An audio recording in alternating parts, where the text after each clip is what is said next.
Happy Sunday to all of you, my amazing viewers, subscribers, followers, fans, friends, mods, Super Chat heroes, and YouTube members. Today, we are back in Skull and Bones for the final weekend of Faction War 3. Yeah, we're back in Skull and Bones. I promised that we'd come back to Skull and Bones, and promises kept. Had a great time in Black Flag Resynced over the past few weeks. But we are wrapping up Faction War 3 this weekend. And it looks like no matter who wins, like even if the DMC wins Faction War 3, they still lose this, I guess, this Faction War era overall. Because we already know that it's going to be the company versus Lee's Phoenix Talent. They've already pretty much teased that. So that's pretty obvious. But either way, you know, glad it's coming to an end. And that we'll have at least a different faction. I really wish they would just do the Hubrick twins versus Lee. I know I made a video about that. They kind of alluded to that in the roadmap. I just would like them to put the company and the DMC on the sidelines and just give us two new factions to fight with. But we'll see how it plays out. I guess that's going to be somewhere in the middle of August when we get the new season of Skull and Bones along with the Junk. Still should be called the War Junk, but, you know, that's just my opinion, man. But either way, we're going to hang out. We're going to do our part to try to get some more war assets for the company. And then we'll find out Tuesday who won Faction War 3. But I do appreciate those of you that watch my Skull and Bones videos and streams. And by the way, I do have two Skull and Bones videos this week. I have a Skull and Bones video that'll be early access tomorrow for the members, and then the Tuesday Skull and Bones video as usual. So yeah, we'll go over the results of Faction War 3 Tuesday, patch notes, etc. And I think there's some discounts in the store, so we may talk about the discounts really quick at the beginning, because Riley pointed that out to me, and I was like, what? Oh yeah, there's discounts. Speaking of Riley, she'll be joining us in a little bit. And we also have our new vlog up, the July 2026 vlog. I have it linked below in the description section, along with Riley's channel and our vlogs channel, FYI. But without further ado, let's get into it, Skull and Bones. But first, thank you so much to all of you, my viewers, subscribers, followers on Twitch, fans, friends, mods, Super Chat heroes on YouTube, and of course, the YouTube members for supporting the channel. And if you want to learn more about the YouTube membership program, click the join button. All YouTube members get access to the badges, the emotes, shout outs at the beginning of live streams. You get featured below in the description section of live streams. You get put up on the banner, like the wall. And of course, intro, outros of all videos. Early access to one video a week, usually Monday mornings. And once again, tomorrow's video will be, yes, another Skull and Bones video. Early access for the members. Eventually, I'll do another GTA video. Once I have an idea for one, I promise. But members get early access to one video a week. Plus, you get put up on the description section of the channel, where you can find the live stream schedule, as well as socials, Twitch, Discord, which the members also get a role in Discord. So if you're a member and you happen to be in our Discord, you get a membership role, FYI. And the description section is where you can also find the vlogs channel, where Riley and I do our monthly vlogs. The elite members, Yuji Outlaw, Fat Chinese Gaming, members, Red the 8-Bit Dinosaur, Huttch Plays, Kane, Sheep Taco Man, Matt Batton, and Exo Brad 53. Members and elite members going above and beyond for the GB Nation. All right. Back into Skull and Bones we go for the final weekend. You know, I was going to try to Platinum Black Flag Resynced. Yeah, that didn't work out. Oh, hi, babe. How's it going? What were you trying to type? Because, like, YouTube has this weird thing. Like, if I try to type, like, Yuji's name, it'll have that weird symbol, and it'll say and. So, were you trying to say my name? You have to space it now. It's so dumb. The live chat just keeps getting worse and worse. It's like every time I would type Yuji's name over the past couple weeks in his live chat, it would just like put up that weird symbol and then it would put and. I'm like, what is this? But yeah, so Riley will be joining us in a little bit. She has to take care of a couple things before she's able to do so. Yeah. All right, but yeah, thanks again to Riley for reminding me that there are actually discounts in the store. If you're interested, if you're not interested, I get it. I understand. But yeah, so discounts. So we got discounts on the Ogre's King Fleet, Steel Might Ship, Blood Scavenger, God of Thunder, Dreadnought. And I think there might be at least another one down here somewhere. I think it's your Foxy one, babe. I think your Foxy cosmetic. Yeah, this one is discounted too. So there's a few discounts in the store. I don't know if anyone really cares. But I just thought I'd show it off. I didn't show it off during Tuesday's video, because I only really show new stuff in the store on Tuesday's video, because some people complain. It's like, hey, I don't want to see what's in the store. I don't care. Okay, fine. So we got, yeah, the Fox outfit and drip for your ship and your character. We got Tainted Depths, that's discounted. Sky Phoenix is also discounted. And yeah, so I think that's all the stuff that's discounted. For anyone that was interested. I mean, I already have enough cosmetics in the game. And to be fair, if there is something in the next season, like a bundle that piques my interest, I'll probably buy it. And I always do the Smuggler's Pass, so. But, yeah, I mean, if I'm not interested in the outfit or the drip for the ship, I'm just like, nah, I'm good. Thank you. I do try to support the game, you know, by promoting it on the channel and streaming it, making videos, and of course, on occasion buying a bundle. All right, so we're gonna go over here to my little corner and hide for a moment, and we're gonna see what's happening on the map. Any things? Looks like we're okay for faction war at the moment, so we can look at the current state of the faction war. By the way, there's still obviously at least 1 day left, a day and change. The war is the DMC is winning by 9. The company has climbed back by 2, so it's 9 DMC, 7 company, and there is a chance that the company somehow wins. So we'll see how it goes. All right, so right now the DMC is barely winning Lower East Africa. They are. This is barely. I mean, if this is barely winning, this is like, oh well, that just changed right there, real time. So this fight is pretty intense right now. This could go either way.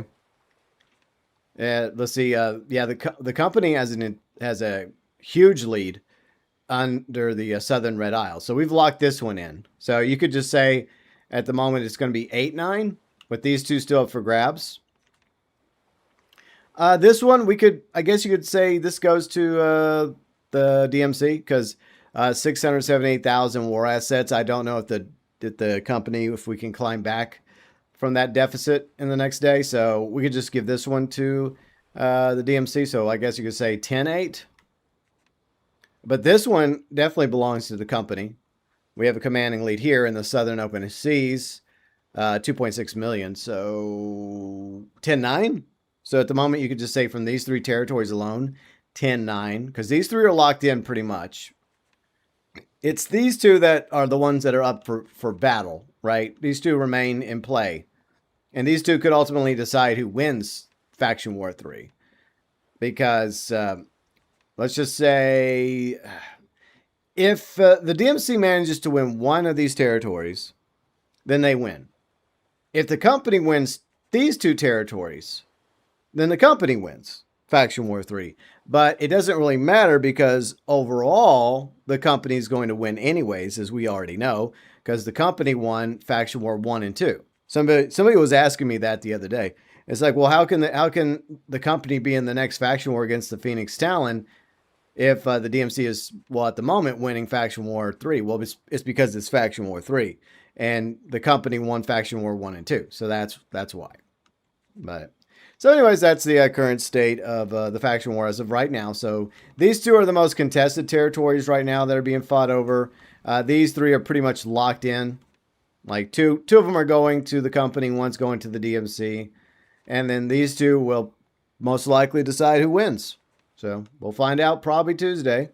who won Faction War 3, as I like to call it. All right, speaking of Faction War, let's see what's available for us to go fight over. Anything? All right, so I think what I'll do is I'm going to switch to my Super War. I'm going to sail around here, and I'm just going to cause some havoc and sink some DMC ships. I need a small ship to sail around in there. I got my sandbook. You know what? Let's just use the sandbook. We'll do that. Okay, we'll do that. But I hope everybody's having a good weekend so far. Me, I'm just hanging out. It's freaking 90 degrees already. I just want the fall here already, please. Thank you. All right, do I have anything I need to like get off my ship real quick before I set sail? All right. Yeah, I've got a few things I could part with. Just a few items. Yeah, well, these I'll hold on to. I can make cannonballs out of those. Okay, let's just move these to the warehouse. Holy moly, I didn't realize I had this many fucking, like, weapons that I could salvage. Someone should have told me that before I left St. Anne, right? Oh, well.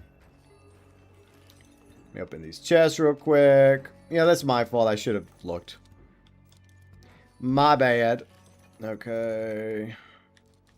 There. So all these weapons I need to salvage. You got some commodities and some food I could sell. Alright. I'll try to sell them right here. Let's see. Let's see if he'll take them. Good sir. Would you like to purchase some of my commodities?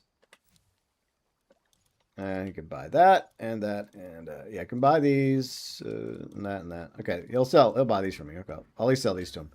All right, he'll buy that, this, right? Everything else doesn't look like I can sell it for anything, so I'll just hold on to that stuff. Okay. All right, that's good enough for now. Come back when you have food. Okay. I guess we'll go sink some DMC ships, even though I'm kind of thinking I want to go back to St. Anne real quick. Yeah, let's do that. Screw it. We'll go back to St. Anne, and I'll salvage that stuff, and I guess I'll also get some cannonballs made. Let me know I have a lot of weapons to salvage. Thank you, my dear. Thank you. I appreciate it. And hello, UG. How's it going? Hope you're doing good. All right. I'm going to go salvage this junk. And then we're going to go sink some DMC ships. Good times. All right. All these need to go. Goodbye. There. What? I didn't grab that one. Is it not letting me salvage that one? Yeah, get out of here. Like, why was it not letting me salvage that one? Was that one like something important? Oh well, it's gone now. Alright, so let me get some cannonballs. Alright, cannonball crate. Cannonball. Alright. There we go. There we go. That's nice. Grinding some Diablo 4. Nice, Eugene. Very nice. Okay, so I think we're good to go. I'm going to make sure I didn't make a terrible mistake with my life. I don't think I did, though. I think it's fine. Yeah, I got cannons. I don't know why I was having trouble salvaging that green one. Rather odd. But it's whatever. Okay, let's see. Looks like no upwelling yet. So, that's 4 minutes. I think, yeah, I'm just going to sail around here and just wreck DMC ships to get some... Because I already maxed out my war assets. But we're just chilling. We're just talking Skull and Bones. If we want to talk Black Flag or anything else you want to discuss, feel free. Whatever's on y'all's mind. And I was looking at the numbers of the junk. And I compared them to the Galleon. Now, for the record, I honestly thought that the junk was going to be a tank. I could have swore they said it was going to be a tank. Maybe I'm wrong about that. But the junk is going to be a DPS. And here's the thing. The Galleon is a DPS. And it's a very powerful DPS. And there's some stats that make you wonder, why would players bother with the junk when they already have the Galleon? So, basically, if you go by the numbers, the Galleon has a better hull health and can have more gun ports than the junk. and has the same top speed. So I'm sitting there looking at those numbers. I'm like, but what exactly does the junk bring to the table? Oh, it's a fire ship. Well, players can make a fire ship out of the galleon as well. And I know they were having some problems when they were testing it. They mentioned it during the deck stream. I even wrote notes about it. I'll look through my notes real quick because I forgot to include that in one of my videos when I was going over the highlights of the deck stream, because I was actually watching the deck stream. Not as it was live. It was when it was live, I was asleep. That was like weeks ago. Let me look at this real quick. Let me go to my notes. All right. Because I was jotting down notes and I just forgot to mention that. All right. That's not it. That's a previous video I worked on. No, that's my Man of War concept. Ooh, give me that. Thank you. Don't worry, y'all. I'm keeping an eye on things. I'm just going to my ledger. And yes, I keep notes. Nope, that's not it. Where is my freaking notes? I know I wrote notes down for this. I swear is that? Oh, here it is, Dexter. See, I did write notes. Notes for the deck stream. So we'll go over. I mean, I already went over most of this in the highlight, but the one thing specifically that I remember them talking about was regarding the junk. So they admitted to war junk issues. They said that the testers felt like it was sluggish, difficult turning, aiming problems, rebalance tuning, interesting playstyle, fire damage, focus on specific target.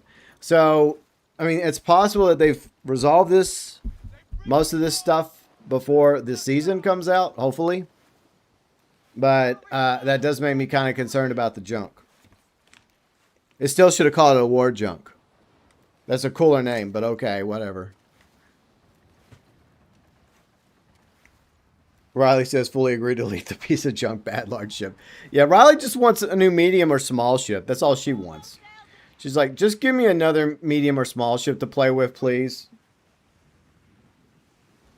But yeah, I'm concerned about the junk. I don't know how well. I don't think it's going to be as well received as the galleon, especially if they don't resolve some of those issues we just talked about.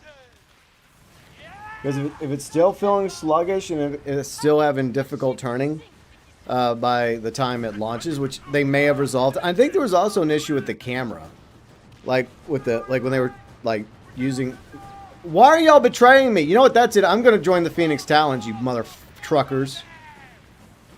That did nothing to y'all. I've been fighting faithfully for the company for the past 3 faction wars. That's it. I'm done. I'm done. I'm tendering my resignation. I'm joining the Phoenix Talon fleet. You've heard it first here. Exclusive. Fuck the company. Next faction war, I'm joining Lee. Done with this bullshit. I won't be treated like this. I have faithfully fought for the company for the past 3 wars. I will not be treated this way. Oh. But for now, I'll still destroy DMC ships. But company ships get in my way, I'm going to destroy them too. So yeah, Riley and I already decided that. Next faction war, we're just going to join Lee. Originally, we were going to join the Hubert twins because we thought it was going to be like the Course Fleet versus the Phoenix Talon. And that's kind of what they were teasing in the roadmap. But I guess they walked it back and decided instead of 2 new factions in the faction war, they were just going to do 1 faction. I'm like, no. I don't know. I know I'm sounding negative. I hate to be that way, but, you know, my opinions, you know. But I really do think they should have just started with a clean slate with a faction war and just had the DMC and the company sit on the bench and lick their wounds. And then just brought in the Course Fleet versus Lee's Phoenix Talon. So you could pick between the twins and Lee. I mean, they still could do something like that, maybe, since the Course Fleet is technically supposed to be part of the company. Maybe that'll still be a thing. I don't know. I hate it whenever that happens. I fucking fire a buoy and it lands on the ship. So annoying. There. So you tried Power World 1.0 last night after 20 minutes you uninstalled it? Yeah, I don't blame you, Eugene. I think that they did some really good improvements to Power World when Riley and I played it. But we were both left with that opinion that it's just, you have to completely start over again. and it's annoying, especially for those of us that played early access. It takes a while to grind it, to rank it up, to get everything unlocked, and you know, I don't know. I still feel like they should have done what they did with Diablo 4 and just made it to where if you already had a pre-existing account, you could just transfer your level over. Maybe you have to create a new character, but you'd be able to at least transfer over that level that you were at with one character. Like, hey, you're at level 38. You want to create a new account? Okay, would you like to start at level 38? And it just automatically puts you at level 38 or level 50 instead of completely starting over. I mean, you still have to go do the story mission stuff. That's fine, but anyway, it's just annoying. All right, so we took out the upwelling. I'm going to go back over here because over here's where the party's at. And yeah, no, I'm not selling to this bullshit. No, thank you. Now, when it comes to war cargo, no. Open ocean or forget about it. Yeah, it can be ours to start over the 10th time. I know, that's exactly how Riley felt. That's how I felt too. I mean, I would have kept playing if Riley wanted to keep playing. I'd been okay with it. But, because, I mean, yeah, same issue for Riley. Yeah. But I hope everybody that's playing Power World 1.0 is enjoying it. It's just one of the downsides of early access. If you like get into it at early access and then you grind it and then you come back when the game's out and you've already you have this feeling of been there, done that, you know. But it's just, it's a fun game, and I think that it's a great alternative to the slop that Nintendo's been putting out regarding Pokemon. Because I have two Pokemon fans in the chat, Riley and Yuji, and they both expressed to me their frustration with Pokemon games in recent years. And I'm glad that I think they've lost all their lawsuits against Power World. Good. I'm tired of Nintendo. I used to be a huge Nintendo fanboy. Like, I grew up on Nintendo. I grew up on, like, with my stepsister and I used to fight over the NES on our black and white TV. To the Super Nintendo, Game Boy, N64, GameCube. Like, why did I spawn over here? Why did I spawn on this one? Oh, I'm an idiot. Anyways, let me go down here. So, I was a huge Nintendo fan. But the decisions Nintendo's made in recent years, I don't know, I have issue with. And Riley and I watched somebody review the latest Star Fox remake of Star Fox in like 64. And I kind of agree with the guy's points. It's like, well, why are you making the exact same game again? Why not a new Star Fox game? You know, we want a Star Fox game with the space combat, right? But make something new, or at least promise to make a sequel, a direct sequel, and like continue the story of Star Fox N64 or like whatever they call it now, just Star Fox. And that completely ignores the original Star Fox, by the way, from the Super Nintendo. That ticks me off. I'm like, what about the OG Star Fox? Because I was a fan of Star Fox from the very beginning. I mean, yeah, I liked Star Fox 64, but I also loved the original Star Fox. So, yeah, Pokemon pretty much done with doing the same thing over and over again. Yeah, I understand. I get that. I totally do. Because, I mean, unfortunately, that's a problem with a lot of games. Like this game, for example, there's a lot of repetitiveness to it. It's just become a thing. I mean, it's okay to have some repetitiveness as long as there's other things you can, like jump between. And as long as there's a fun factor and there's a goal for you. But eventually you may reach that goal and there may be you may reach the ceiling and at the moment you can't go any further. And then you're like, okay, well, what else can I do now? All right, let's see if we got anything else. Yeah, I'll keep fighting over here because I'm gonna do my best at 4 minutes. Okay, I'll try to get that one. Of course, I think I'd rather switch ships for that. But we'll see if we can sink some DMC ships beforehand.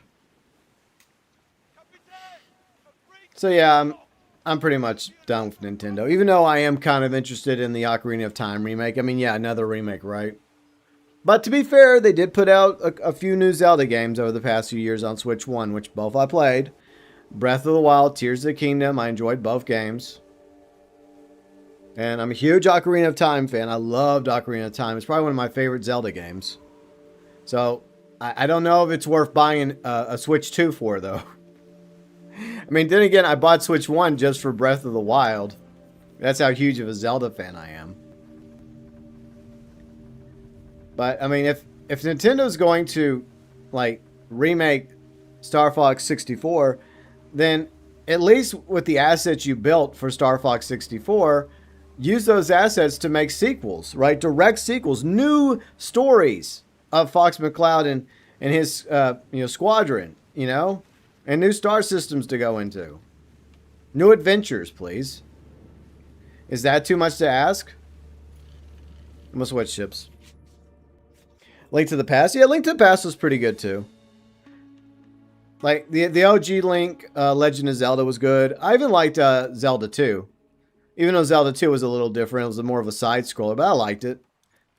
It's probably, like, a lot of people put Zelda 2 at the bottom of the ranking. I understand. I think at the bottom is like those stupid, those stupid PC CD-ROM games. Well, excuse me, princess. Or was that the TV show? I get those confused. But yeah, I mean, overall, Zelda's had some bangers over the years. Quite a few bangers. But my personal favorite would probably be Ocarina of Time.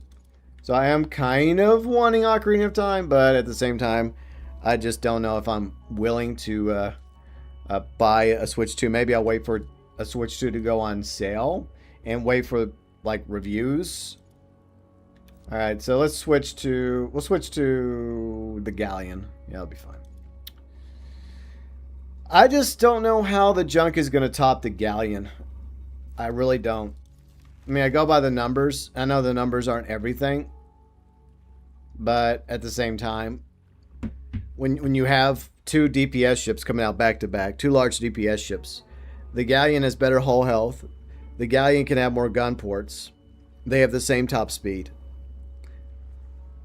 I mean, I don't know how the junk can best the Galleon. I mean, yeah, like we talked about a moment ago. Oh, it's supposed to be a fire focus ship. But there's players that built fire focus galleons that are pretty good. So I don't know. And another thing, the mastery. I have been talking to Riley about this, and I think the mastery, and I'll make a video about this, maybe not this week, but maybe next week. And I know it might be controversial to some people. I don't care. I feel like the mastery needs to either be nerfed or just scrapped altogether. I realize they put a lot of work into the mastery. I don't like the fact that we can just one-shot things, even in World Tier 3. I don't like it. I like the challenge, because what's the point in calling for help, or somebody else calling for help, if by the time you show up, they're just going to obliterate the convoy, or obliterate the Sea Lord, or obliterate the Sea Captain, or whoever the hell they just went after.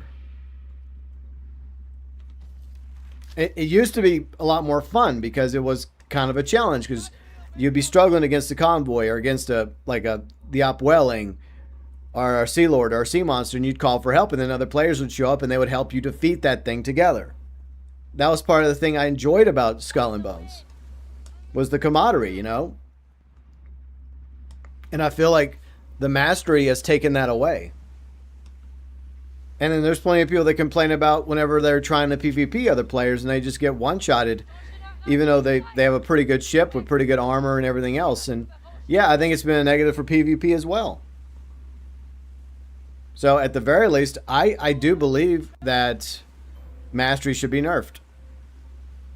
Or, if we want to go a step further, I would have it completely removed. Now, I doubt they're going to completely remove it, but I'll make my case for it in a future video. But anyone who has an opinion about it, please let me know. Your thoughts about the mastery. I mean, I know, it feels cool to have a powerful ship that can just obliterate shit in one shot, but it kind of takes away the fun factor of the game that it once had. That's how I feel about it. And also, maybe scale it back down to like 3 tiers instead of 4 tiers. Maybe they should do that too. I don't know. Just a thought I had as I sink some DMC ships. So are they going to completely remove the DMC from the game, or is the DMC still going to have its territories? Or is Lee going to take over those territories with the Phoenix Talon? What I do find interesting is that Lee's not even the main Chinese faction. She's a rebel faction. Like, that would be kind of interesting to see how that plays out. Or will they... I think, this is what I think. I think they won't change anything cosmetically about the DMC territory. I think the DMC will still control those territories. I don't think that's going to change. That's just my opinion. Okay, so we're going to have to cut down here. Yeah, back at this outpost. Okay. So I don't think we're going to be selling around what's the, officially the DMC turf and all of a sudden see Phoenix Talon banners. I mean, that'd be cool if that was the case, but I have doubts. Sneaky privateers. Hey, what's up, John? How's it going? But I mean, I'm just glad we at least have one new faction in the faction war starting in the next season. And yeah, once again, I'm going to be switching sides and joining the Phoenix Talon for reasons. I mean, the only way I wouldn't is if, like, the Hubert twins take over the company. But I don't know. I kind of feel like I just want to change it up a little bit, because I have been loyal to the company, for all three faction wars. So I feel like from start to finish, I was on the side of the company. But then again, it's not really about loyalty. I'm a mercenary. I guess you could say we become kind of like privateers. So it's kind of weird. So we start off as pirates. Then we become privateers in the faction war, and then we're pirates again. Okay. Alright, so this is the reason why I don't like doing the faction war, like, here in land. A, large ships is kind of difficult to navigate, the large ships. B, these other vessels pop up. Like, these hunter ships are a little bit stronger than the other ones. And I got stuck on that island. That's awesome. Great. Yeah, there's no way that they're ever going to put XL ships in the inside map. They're too large to go up the rivers. So, I mean, that's why I had my suggestions for the Man of War. And by the way, thanks to everybody that watched that video. I do appreciate people. You lost the game because you went from PlayStation Extra to Essential? So it takes it away from you? That sucks. That really blows, John. I didn't know they would do that. I thought as long as you had it in your library, like, you'd get to keep it. Then again, I think that happened with the Sly Cooper games that Riley had. But I mean, she bought those. Fortunately, she was able to actually buy them. But I mean, if you ever want to get back into Skull and Bones, I'm sure it'll go on sale. I don't know. I'd wait for like a deep sale, in my opinion, or the new season.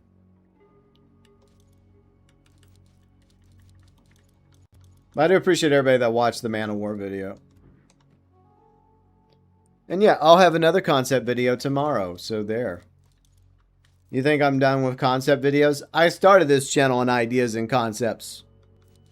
That's how this channel launched, with GTA ideas. I'm all about ideas, baby. I'm not saying they're all good. Well, maybe some of them are decent. All right, so that's 3 minutes. Okay, we can go back here for a minute. But I hope everybody's having a good weekend. But I'm particularly happy about tomorrow's concept video. I mean, I did think I did an okay job with my Man of War video. I wish the camera worked a little bit better.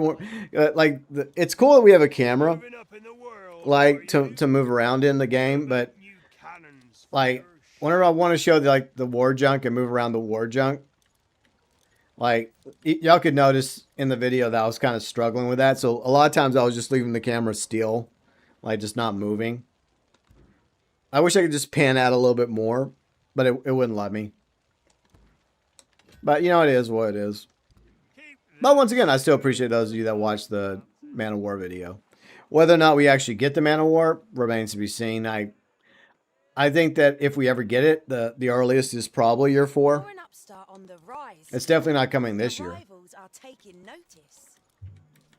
But I'll have another concept video for Skull and Bones tomorrow. Something else players have been really wanting added to the game.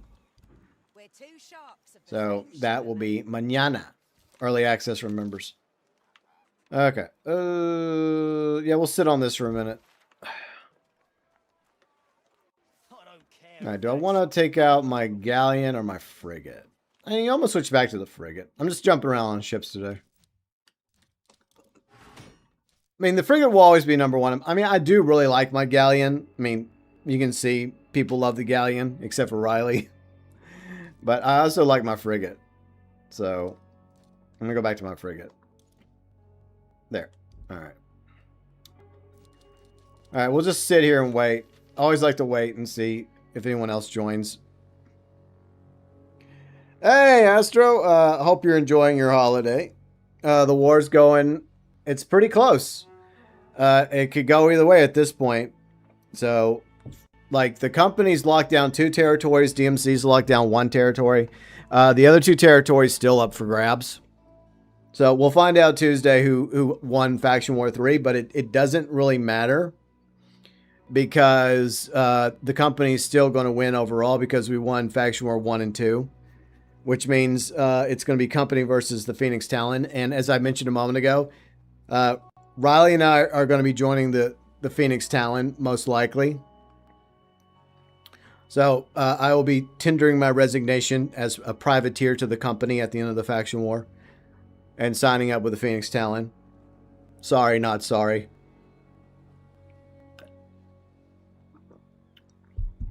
I just want to change it up, you know. Make it a little different.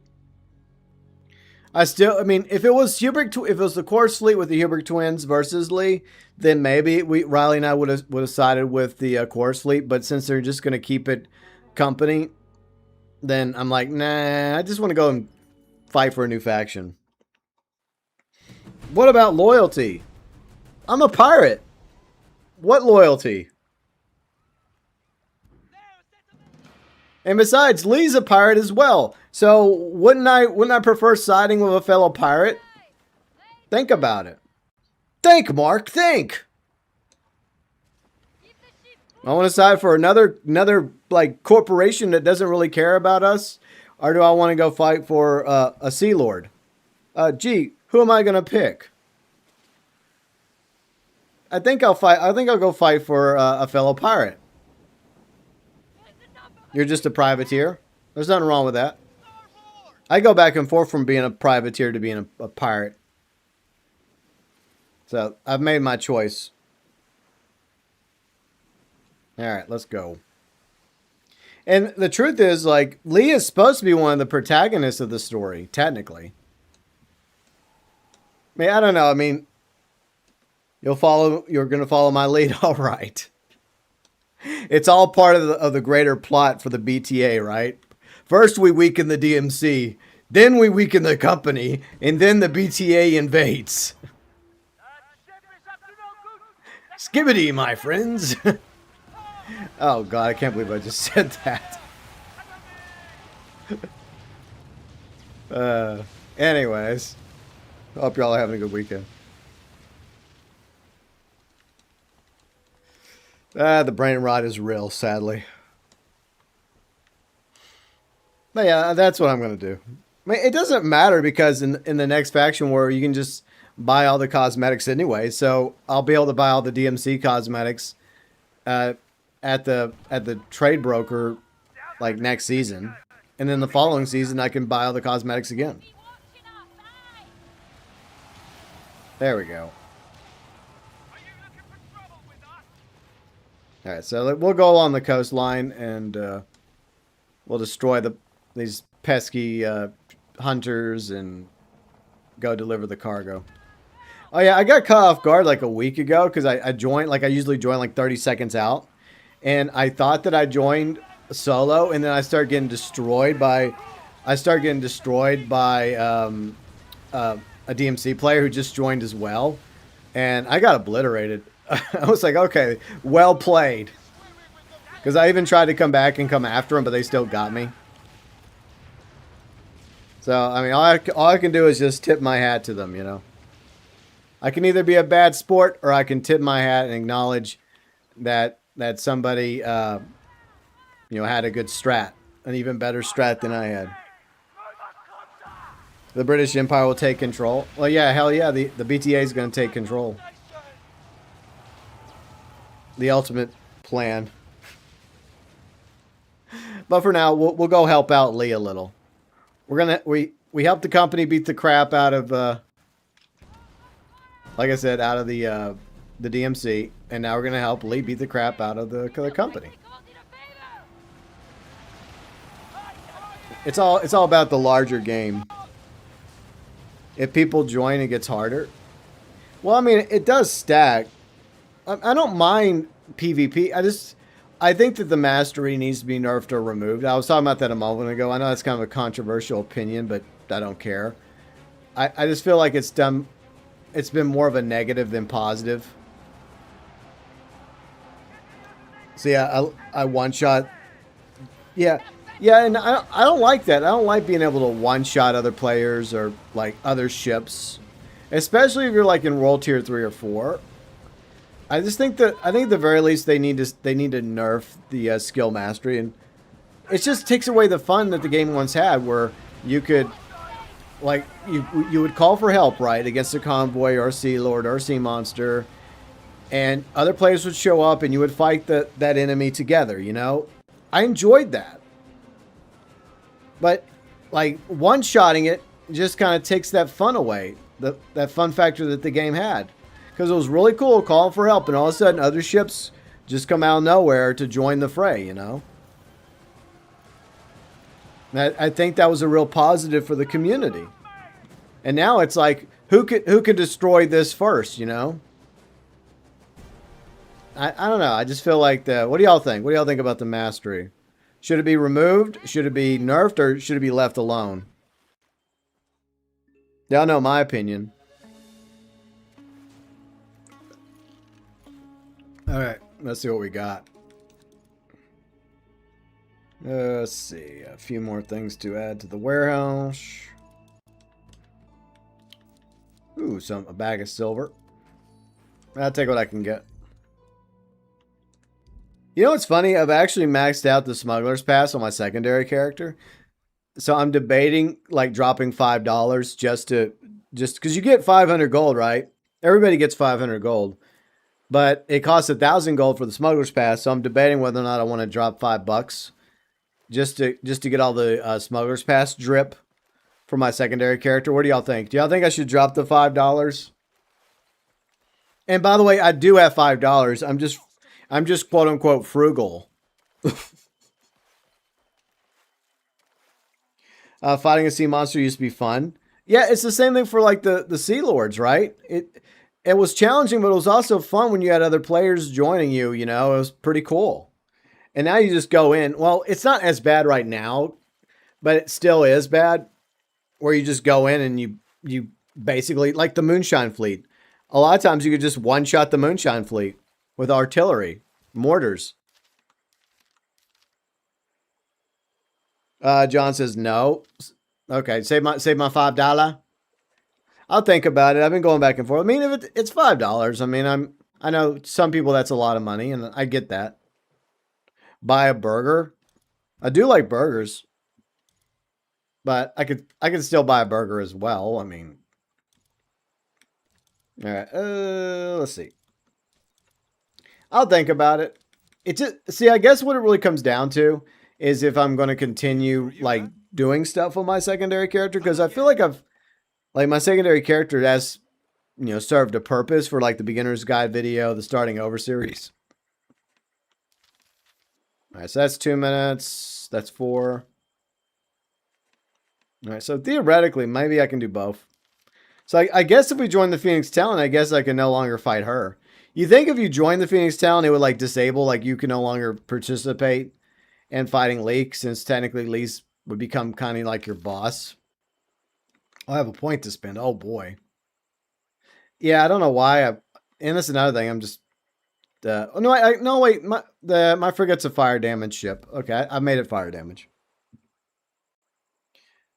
You got 50 pounds in your pocket. Well, don't tell people how much money you've got in your pocket, Astro. Don't do that. Never tell somebody how much money you have on you. Never do that. Words to live by. But yeah, hopefully you spend your money wisely, or don't spend it. Some people are not very good with money. But anyways, so what's everybody up to this week? I know, Astro, you're on vacation. I hope you have a good vacation. But what's everyone else got going on? As we patiently wait for another war cargo to begin. I'm just trying to help my faction at the very end. And Riley should be joining us in a little bit. So Riley will be here soon. And we're going to play... It's only going to be basically like a 3-hour stream. And then after that, we're going to leave because I got to go eat with my sisters and my brother-in-laws and nephews. We're going to get together for some food. You feel hurt because you lost the game. You spent €100 on the game. That does suck, dude.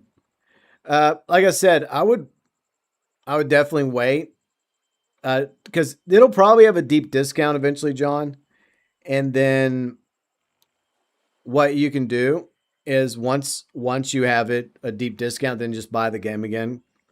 Since you can't have access to it because you went down from PlayStation Extra to Essential. Oh, someone else has joined? Yeah, fuck that. I'm not going to be one-shotted by a DMC player. No, thank you.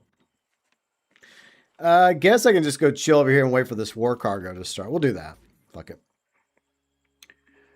See, Victor. What's up, Victor? A certain dragon Pikachu needs some anti-air treatment. Mortars are quite useless, so not really one-shot. Well, you can still take down the dragons. Maybe you can't one-shot them exactly, but I have had, seen people that have done pretty well against the dragon, even the Elder Shadow Beast. Like, I'm level 28, so I wouldn't speak for me, but my better half, Riley, like, I think she has her ships at level 30, and I've watched her do, like, short work of the Elder Shadow Beast. So maybe at the very least, I feel like the mastery should be nerfed a little. Yeah. You know what? It was a good decision that I didn't fight you. Because they're in a sloop of war. And a sloop of war can destroy a frigate. Because the frigate's weak points are at the bottom. And a sloop of war is a very good torpedo ship. And I would have been cooked. So see, I made a wise decision for once. It's like, nope. You're saving 50 pounds for Xbox gift card so you can get Assassin's Creed Black Flag Resynced. That's a good deal. It's a really good game. I really enjoyed playing it. I hope they add some more content to it. Like, there's rumors that they're going to add Hidden Blade mode and maybe a new game plus. I just want the ability to use muskets again and pick up muskets and axes like we could in the original Black Flag. That'd be awesome. And I do hope that we get Freedom Cry. I know they said they're not planning on doing Freedom Cry, but I really wish they would. Because then you get to, follow Adewale a little bit more, of his story. Find out what becomes of him, with my build so powerful. Well, that's the problem. The ships are too powerful, I think. That's just how I feel about it. Alright, it's about to start. Where is the convoy? Is that it? No, there it is. I see it. It's in the fog. Alright, to battle we go. Hopefully I sink it before somebody one-shots it. Players can do that. They'll show up and they'll one-shot and then they'll go away. Like, my work here is done. Not for the frigate. The frigate, I think, is on the bottom of the ship. I think you might be right about one weak point. I think there is one weak point to the frigate that is on the deck, but a lot of its weak points are also, like, on the bottom of the ship, which is very convenient for torpedoes. But yeah, I think there is like one weak point that's not at the bottom of the frigate, if I remember correctly. I'll take these guys out.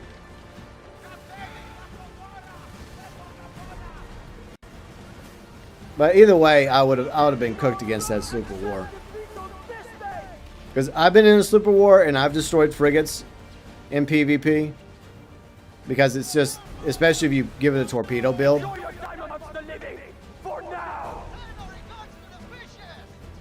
Alright, so we completed that. See how easy that was? And I did it by myself. I think it would have been a little bit more challenging. See, they send there thinking, picking up weapons once more. Yeah. Yeah, I like to pick and choose my battles. But yeah, I think, like, maybe, is it the back of the ship? Oh, and of course the company's mad at me again. I don't know why they're mad at me. Alright, see you later, Astro. Enjoy your holiday. But yeah, every ship has a weak point. Anyone else looking forward to the junk? Anyone else going to get the junk? Let me know. Do you have any actual interest in the junk? Yes, no? Or are you a galleon player? Or are you just going to stick with your galleon? I'm going to give the junk a chance because obviously I'm being a humble content creator. You know, I want to try it out and see if it's any good or not. But the numbers seem to favor the galleon over the junk, though. Because, as I mentioned a moment ago, they have the same top speed. But the galleon has a better hull health still and can have more gun ports. And they're both DPSs. So it really makes you wonder, like, how popular will the junk be? I think people will play with it at first. But I could envision a lot of players that get the junk, like, go back to the galleon or whatever other ship they use. You may see a few people that stick with the junk, but we'll see. It just depends on how good or bad of a ship it's going to be. Why are they running away? Well, you know what? I don't care if they're running away. And this is another thing they need to fix. Like, we're not supposed to be able to see this. That's 3 minutes. You know, I'm going to go back to St. Anne real quick. Like, the other factions, like Flagship or like Boss Ship and Convoy, the other factions shouldn't see that. Because that just allows players to go over there and sink those ships and deny the other faction. I could have gone over there and sunk the Royal Convoy. And then that would have been like a big FU to the DMC players. I'm trying to be a good sport most of the time. There. Took care of that. I hope the junk is good. But I don't know. Kind of concerned. Well, I'll test it out when the time comes. And I will let y'all know my honest opinion about it. What are you doing? What am I doing here? Yeah, just sell that to her. I swear. I blame the summer. The heat melts my brain a little. Alright, let me go ahead and put this over here real quick. Move it to the warehouse before I accidentally sell it. I've done that before, and then you sit there going like, what did I just do? You damn fool. Like, I have more, like, what is it that I have more of? I had less stuff in my warehouse. Did I accidentally move a commodity over here? No, it looks like that's fine. Let me see if I could, I know I can do, real quick. See if I can refine something. What the fuck you mean he wrecked his ship? We'll go over to the refinery. Alright. I'm just trying to get my warehouse down a little bit. Provide materials. Then again, okay, that's not going to... How much is that going to make for? Two? Just two? Okay, fine. For... No, that'll just make one. I guess one more than I had, right? Let's see. The Battle Junk's medium ship, honestly, I have zero experience with it. The Battle Junk was really good when it first came out. It was a decent tank. I still have my Battle Junk. I use it for warehouse stuff, and I also featured it in this past Tuesday's video. But there's obviously better tanks in the game now, like the Frigate, for example, is a much better tank. But I mean, for its time, I liked it. So yeah, that's another difference. Whereas the Battle Junk is a medium ship, it's a tank. The Junk will be a large DPS. At first, I thought it was going to be a tank as well, but either they changed their mind about it being a tank, or else I was wrong. And there's a very real possibility I was wrong. See, I can admit when I'm wrong. I'm not always right. A lot of times I am right, but there's definitely times when I'm not. I'll read some text messages real quick. Family stuff, right? Okay. Just to update. But yeah, I mean, the Battle Junk was okay for its time. You don't really see that many players use the Battle Junk anymore. Okay. Oh, no. Oh, yeah, another company player's using it. Okay, good. As long as the company player's doing it, then that's fine.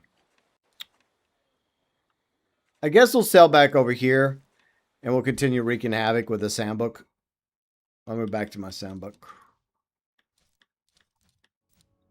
And I used to use the soundbook a lot more, too.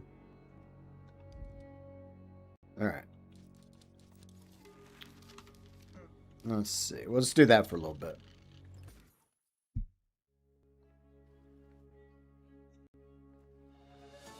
Okay. Set sail.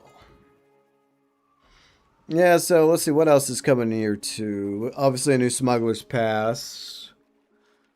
So, yay for that. New ship, the Junk, and you know, the faction war actually is kind of changing a little bit. I'm trying to think what else. Oh yeah, there's some other things that they're going to add too. Just a few other things, but I hope they add some more lore, like some more missions story, you know, some story missions. That'd be kind of cool. Maybe some more stuff versus Vanderkill. Because we didn't really get that many missions for that. And then I thought we were supposed to get like another Lucian mission, but they kind of held off on that. So I'm guessing that I don't know what will. I don't know. I don't even know what's going to happen, to be honest. What would y'all like to see in the next season? Like if you could add one new thing or something new or change to Skull and Bones in season 2 of year 3, what would it be? I'm trying to think what would that be, in my opinion. I don't know. I'm kind of at a loss because the things I would like for them to change or add are things I know that they probably won't be able to do for a quick minute. Like we talked about last week, the Man of War. A lot of people want the Man of War, but I think we're a ways off from the Man of War being added. There's a few other things I hope that they do. Maybe eventually. And, of course, there's a pest ship. Submarines? Shut up, Hikari. Go play World of Warships if you want submarines. But I hope you're having a good weekend. Submarines. Mastery loadout? Okay. Well, I mean, they are adding, I believe they're going to give you the ability to have some different loadout options for the Mastery. I still think the Mastery should be nerfed. I think it's too powerful. I know they're not going to remove it from the game. For me personally, that would be best case scenario. They remove it, but they put too much work into it. But they should nerf it down to where you're not... They've made us too powerful. It's okay to feel powerful, but when you make yourself feel too powerful and you're just obliterating things left and right, and it no longer feels like much of a challenge, and then it becomes kind of boring. So I hope that they do nerf down the masteries a little bit. Or maybe a lot. I don't know if that's the plan, but I guess we'll find out. But I do like the idea of having different loadouts for masteries. That way you can quickly toggle between like a mastery built for a fire ship, or a mastery built for a lightning ship, or a mastery built for piercing, you know, or explosion, or just a healing mastery loadout, right? So if you just want your ship, your mastery to be focused on maximum healing, right, and hull health. So we are getting that. So that's a good thing. But the bad thing is I don't seem to see any pesky DMC ships. All right, how are we doing here? They jumped up to 30. How did they jump up to 30,000? What the flip? How did that happen? That's crazy. It was like only like a few hundred war assets a moment ago. They must have had like their version of the Opwelling. What is it? The Royale? That must have spawned here like a few dozen times or something. It's like at the beginning of the stream, they didn't have this many war assets over here. And I think it was lower over here. I think it was like 60 here, but it's jumped up to almost 100,000. But that's whatever. I mean, I realize there's a whole bunch of servers and it's world tier, what, 2, 3, and 4. So I get that. I guess the company's come to cook today. They're probably like, you know what?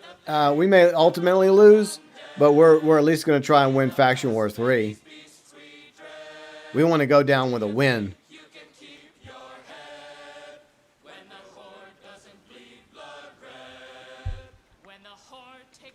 Where are the DMC ships? Like this seems very sus to me. You take away the DMC ships so I can't sink them, and like at the same time the DMC is gaining ground in this territory in real time. There are no DMC ships. Like, what is this?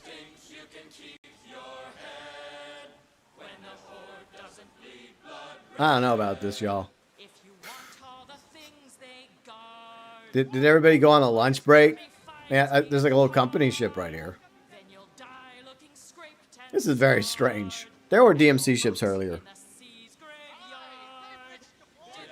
I don't know what to say. I'm at a loss for words, which is very rare for me because I do like to chat. 2 minutes on this one? Okay, maybe we'll go do that one. All right, let's go over here. I mean, even though we've got this territory locked in, we might as well do what we can to hold on to it. Because who knows, maybe magically the DMC takes the lead, even though we already know that the company should theoretically win this territory. All right, we'll switch back to the Galleon.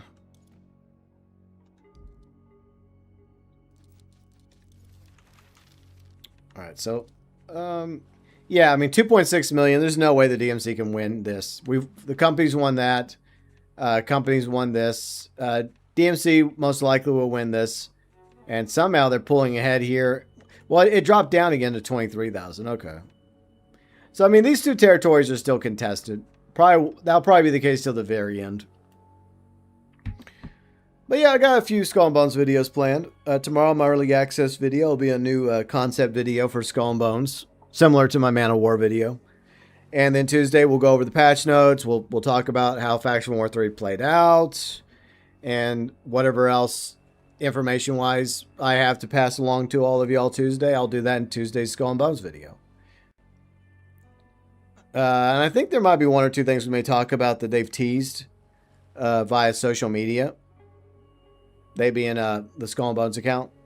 Because there's like this, I don't know what it is. I don't know if it's going to be an Abyss ship. Because the Abyss fleet is coming. I think it's going to be like a World Tier 4 exclusive fleet. So I really don't know what the Abyss is going to be about. We'll find out.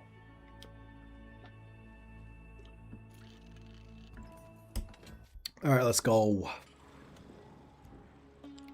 Yeah, but for the next few weeks, it's going to be kind of boring in Skull and Bones because nothing is going to be going on after Monday. I'm not saying it isn't boring right now. Oh, and by the way, don't forget, if you haven't done so, log in to Skull and Bones before the 11th in order to get your free Black Flag emblem, you still have like 9 days left.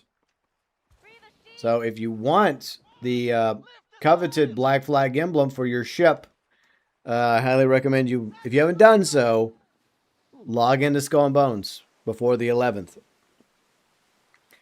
Because I don't know if you'll get another chance to get it. I mean, they're also going to be adding like a sail color, a hull color, and I think a pattern. Like, no, they're going to add the Jackdaw figurehead.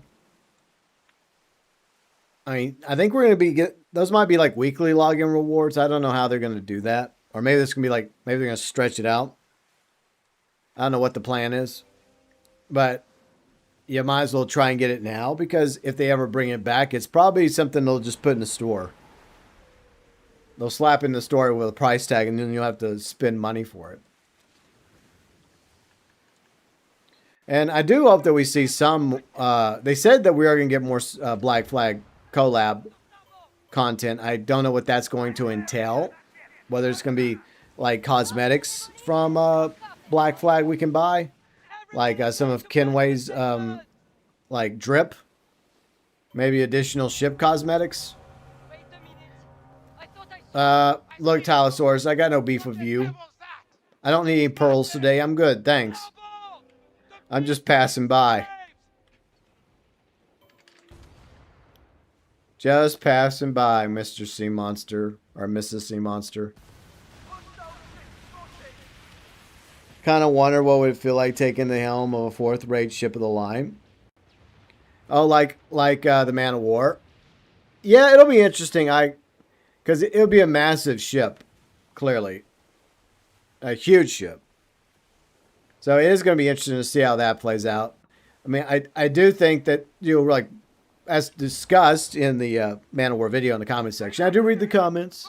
I know that the sails technically would make, like, a ship of the line, like the Man of War, a pretty fast ship on the open seas because of all the sails it has. But at the same time, they have to balance the game, right? To where the ship has strengths and weaknesses, and that's why it wouldn't be as fast as, say, a brig or a brigantine. But I do understand, like, in reality, because of all those sails, that's what allowed one of those ships to be, you know, have a pretty impressive top-notch speed. And I'm not saying it wouldn't. I would just say it takes a quick minute for, like, the Man of War to get to top speed. Like, it would have a very slow acceleration.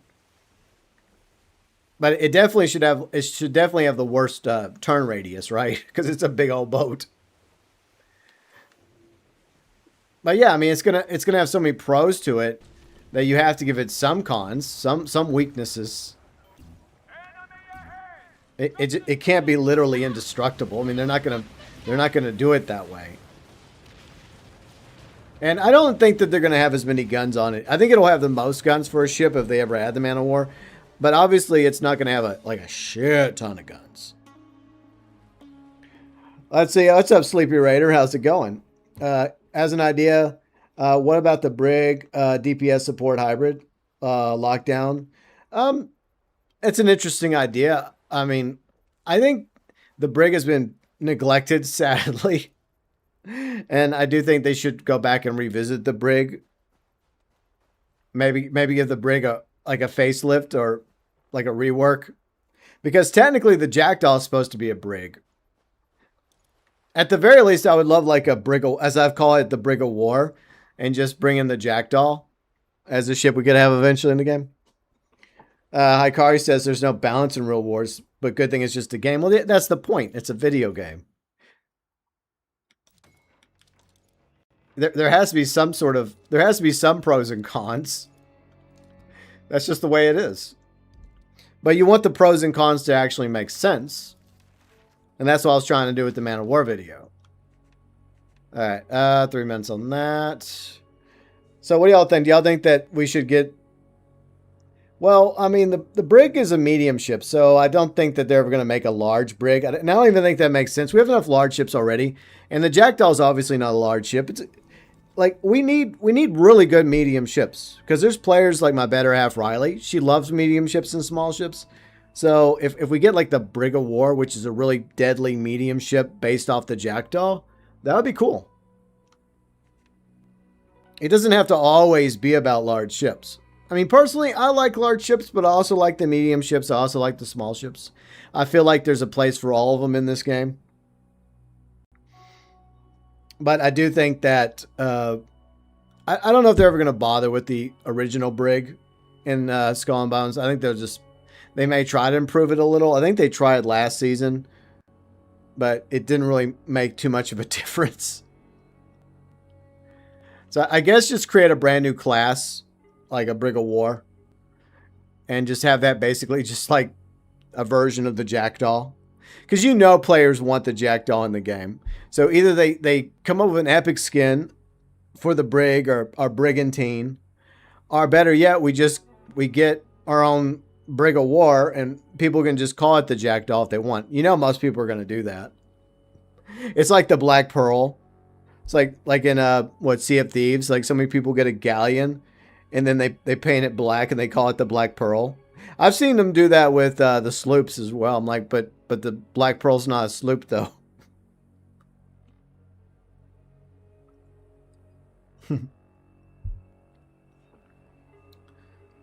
See, the Brig would basically be longer mast. Yeah, the crane, look, I think that they're going to do away, like they talked about with the bark and the Brig. They have talked about cosmetically cleaning them, where you'll have the ability to remove the crane and all that extra crap. I don't even know why they decided to add that to begin with, but plenty of players complained about it for both the Brig and the bark. And so they stopped doing that. It's like, we don't want this junk on our ship. Okay. So I think they keep saying that they're going to give us clean versions to switch to. And there is going to be an epic skin of the bark that clearly has all that removed from it, which is good. But I just hope that next season also gives us clean versions of the Brig and the bark. But once again, I do feel like there's a place for medium ships. And I think that they should rotate in a large ship, medium ship, large ship, small ship. They should keep doing it. Like, it doesn't have to be large. Because, I mean, we're doing pretty good on large ships. We got, 3 large ships. Now we have a 4th one coming with the junk. But I do think that there needs to be a rotation, if you will. Crane is in, I'm going to fix you, mate, Crane. Yeah, I mean, I think that was the idea because, like, the bark's a support ship. So now I guess that was the idea behind adding the crane, the useless, pointless crane. But players are just like, no, we just want it to be clean and then without the crane. You like the crane on the bark and just not the Brig? Well, I mean, that's why I think that they should have the ability for you to either keep it as is, right? Or go like switch to a clean version. And I think that's what they're going to do. They said that in a previous deck stream that they're eventually going to give us the ability to switch to clean versions of the Brig and the bark. And that's supposed to be free. And another player has joined the fun. See? Sneaky bastard. You joined at the last second like I did. Mother trucker. They love doing this shit. You know, I do the same thing, so I'm just as guilty. He got me. It's funny because earlier, I think he was the same Super War I wisely chose not to go up against. This is why I didn't want to go up against him. But yeah, once he gets the war asset, I'm cooked. It's smart though. It's a smart strategy. It's exactly what I do. I wait till almost the last second to join. All right, let me grab my shit. All right, he's still shooting at me. Damn it. All right. Yeah, Super War is a pretty good ship. I like the Super War. It's definitely really good for this. And to be honest, I should have switched to the Super War. Yeah, there's no way I'm catching them. It's Jover. GG's, well played. Oh well. Well, we'll just go this way. Where's the nearest outpost? Let's see. Oh, it's over here. Okay, we'll sail over here. See, I can accept when I've been defeated. I'm a good sport. Let's see. Let's see. I think that the reason behind two-ship season, I think that is the plan for like one season. There is a plan where they're going to add the. I don't know if it's a. They keep saying it's a medium ship or a small ship. I keep forgetting what size ship, but I don't know if it's going to be this season or is it going to be year 3, season 3 that they're actually going to add 2 ships. I think it'll probably be year 3, season 3. They'll add the flute, and then they'll add that other ship they're working on. And it's supposed to be like a medium or small electric-based ship or lightning-based. So I think that's going to be pretty cool. So I can't wait to see that. But once again, it's just... I think that they should just rotate it. Like every other season at a large ship. And then add a medium ship in the other seasons or a small ship. As long as it's good, as long as it's formidable and adds something interesting to the game. Because, I mean, we do have a growing, like, fleet of ships now. And there's definitely plenty of ships that have been neglected. That have just been, that were once really good ships in the first year or second year. That have been abandoned. Okay, so it's a medium. Okay. Because I know they mentioned 2 ships. Like, they mentioned 2 ships that they were working on. Like, one was a medium, one was a small. So I think that's where I got confused. Because they have, I don't know, they'll probably... Like, I guess the small ship they're also working on, they may just hold it over to year 4. But I do think from what has been mentioned that they were working on a new small ship as well. There's also going to be a new large ship that's going to be, they say it's going to be completely different. And that's going to be released in season 4 of year 3. See, Victor says, since they said they could bring back resynced assets, I want to see the rammer. Yeah, so that's definitely something I'm an advocate for, especially with the Anvil engine. There's a lot of stuff that Ubisoft built or rebuilt, for example, for Black Flag Resynced, that I think would work really well in Skull and Bones. Obviously, the Man of War eventually, as an enemy ship at first, and then eventually as a player ship, like the end game ship as we discussed last week.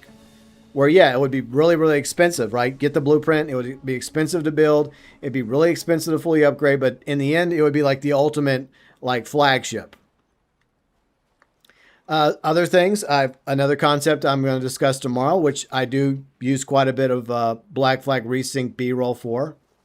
And if somebody guesses it, I will tell you. I'll spill the beans if somebody guesses correctly what tomorrow's concept video is going to be about. But I'll just say this. It's something players have also been wanting in Skull and Bones since the game was first announced in 2017. The Zebek. Yeah, the Zebek is a cool-looking ship. That was something that was discussed in the deck stream, and I even went and got a Google image of the Zebek, and I showed it off in the highlight video. Yeah, that would be a really sweet ship. So I hope we eventually get the Zebek.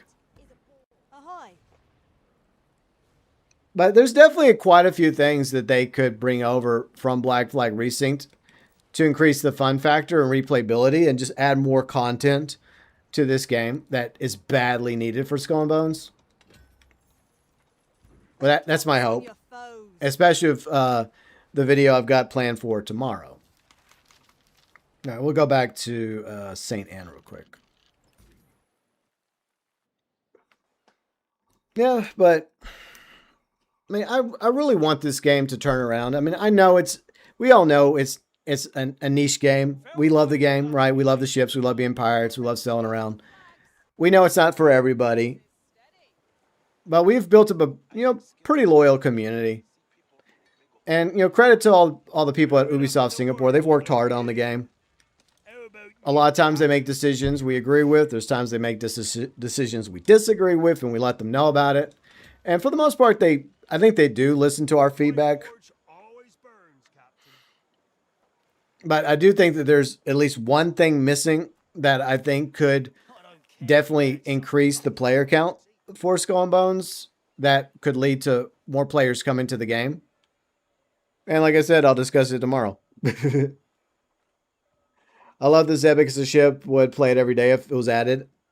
I think that a lot of people have requested the Zebek so much to the point that they even acknowledged it in the deck stream. And it is a cool looking ship. And I wouldn't be shocked at all if we see the Zebek in the future. Maybe, I don't know if it's going to be the large ship they have planned for the end of the season. I mean, the end of year 3. But it wouldn't shock me if we see the Zebek in year 4 if we get a year 4. Hopefully we get a year 4. All right, let's take out this convoy. All right.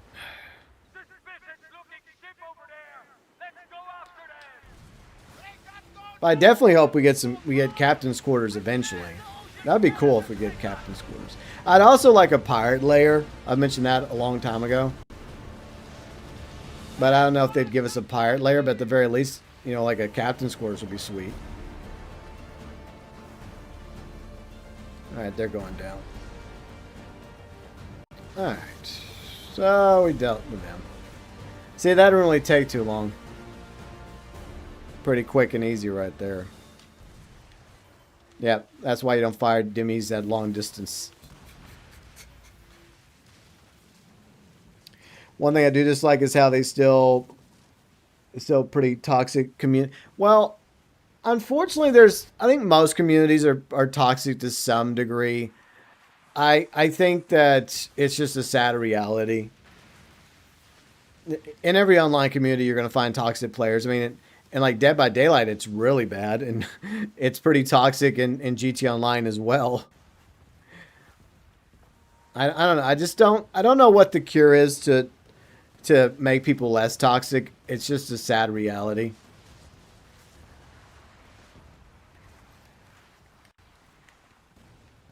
All right, is that the upwelling? Okay, I'm gonna go after the upwelling.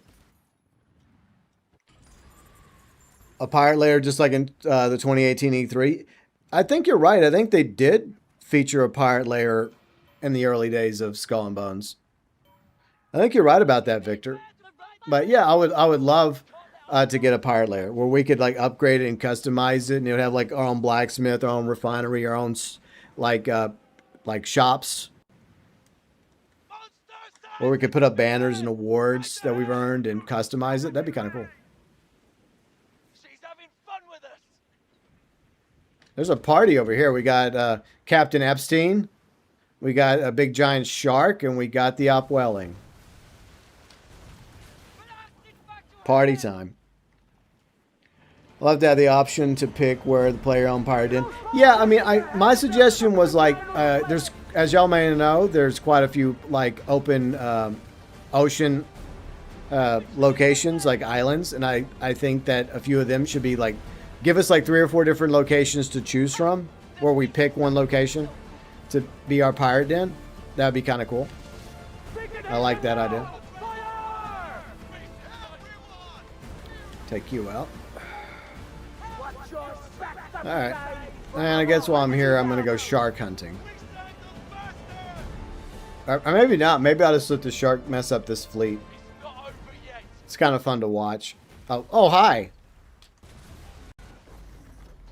Don't worry, I'll put you out of your misery.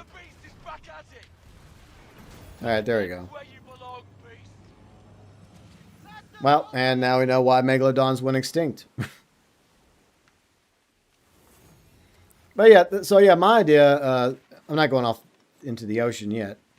So yeah, I mean, we have like all these different islands, right? Like maybe like these 4, for example. Like you have the option between one of these 4. You can pick one of these locations for your pirate den.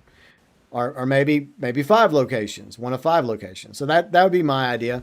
That way not everybody would be picking the same exact location. But it would be in the open ocean away from any of the other factions. What do y'all think? And what would y'all rather have? If we had to choose between like our own captain's quarters and our pirate den, what would y'all rather have? A pirate den or a captain's quarters? And no, I don't really count the helm. Like the helm, that little helm office, I don't really count that. Alright, let me grab that real quick.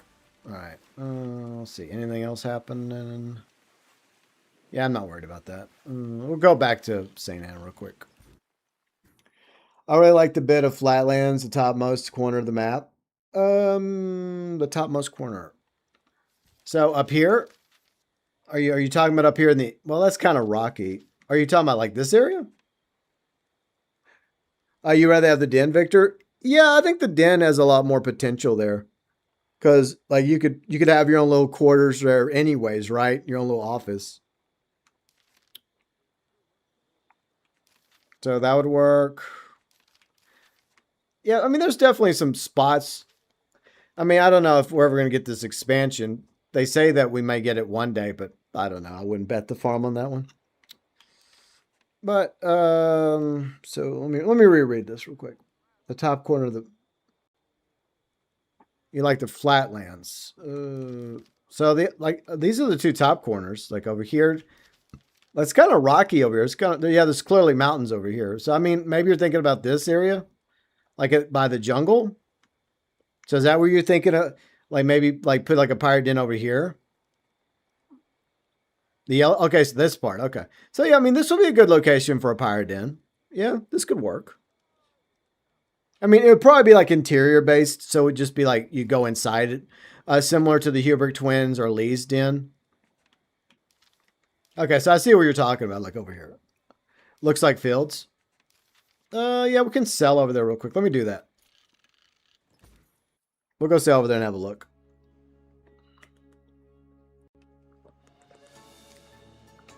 All right. Let's see. Do I want to keep the galleon? You know, I'm going to switch back to my frigate. There we go. I'm just changing it up. All right. So we'll go over there and we'll have a look at the fields real quick. But, I mean, that does seem like a good spot to put something there. All right, so let me waypoint it. Well, I can't waypoint it. Like, I don't know what's going on my waypointing. You know, I just use the trusty compass there. All right, we'll go have a look at it real quick. But yeah, I think dens will be really cool. It would be awesome if we could actually have like a dock and we could like put like at least five of our ships for display. I don't know. I mean, that might be asking too much. Or maybe similar to Edward's Hideout and Black Flag Precinct, where you have some of your ships, some of Kenway's fleet just sitting there. That'd be kind of cool too. It's pretty awesome to see your like sloops. Well, no, schooners, frigates, brigs, man of wars just sitting there parked right outside the hideout. That'd be kind of cool if we could do the same thing with our other ships. You know, the ones that we're not using for manufacturing, you would just select which ships you want as, I guess, defensive ships. Just sitting there. I don't know. That's probably asking too much, though. I really don't know how that would work. But it's a cool idea, though. All right, so this is where you were talking about over here. Yeah, I mean, this would be a cool location, like a new location for a potential den. But I still feel like there'd be like an above ground area, but then the den would be like underground, right? It'd be a lot easier for like interior customization. That'd be cool, like a fleet of pirate ships docked. Exactly, yeah, but I guess it would be like underground, like in a cave or something similar to Lee, because Lee has like her den is over here, right? Her den's here. Let me park the boat here. There we go. So Sleepy says, love to have an area where the den's port where you can put your favorite ships. Exactly. Yeah, see, that's exactly what I'm thinking. Now, exterior-wise, it wouldn't work so well, unfortunately. But like an interior, we can go over to Lee's real quick, and I'll show you guys what I'm talking about. And I'm sure you guys have already done the Lee story. And her ship is, like her big giant junk is, that didn't even sound right. Anyways, her ship is parked inside in the cave. So why can't we do the same thing, right? Why can't we have like at least 3 or 5 of our ships parked, like docked inside of a cave? Maybe put some light, some lanterns. See, we can put some lanterns in our cave for lighting. All right, so let's go into Lee's hideout. Now we can't go where her ship is docked, but just an idea. Like this interior, the Hubert twins interior, something like this, where you could actually customize it. You could put up your banner or banners of enemies you've defeated, trophies, like blacksmith, your own personal blacksmith shops, your own area, your own personal quarters for like a wardrobe, etc. So I guess it's like, I think if you go in here, that's when the cutscene would happen, and then you'd see her ship like docked underground, under in a cave. So I guess it would be the same thing where you would like just go into another area, and then you'd go into that area, and then you would be able to put like up to 5 of your ships docked in the cave. Obviously, it would need some lighting, or else it'd just be like dark as hell. You've completed everything in the game, and yeah, that's something most of us veterans have already done. Like almost everything we've completed. So it's like, well, it would be nice if we had something else we could do. They love it either way. Yeah, exactly. It's just a flex, right? You go in, you put up your 5 favorite ships that you're not currently using. And hopefully you could actually bring your friends in, right? You like your crewmates, because you can have up to 3 players. And then they could come down to your pirate den. They could check out your drip and your cosmetics and your awards. And then you could go into their pirate den as well. So yeah, something like this would be kind of cool.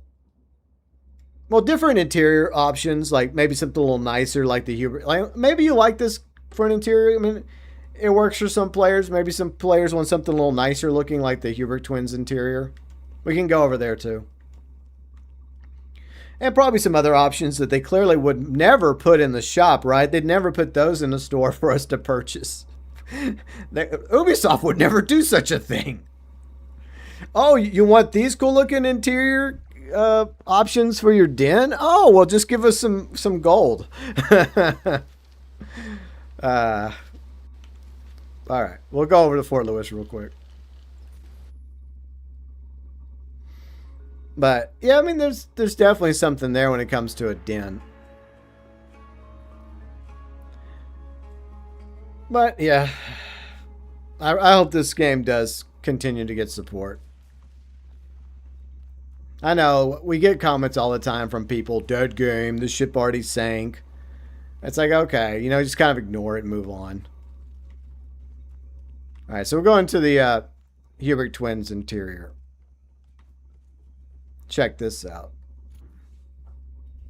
La Peste doesn't have an interior though, so like the safe houses in GTA. Yeah, exactly. Yeah.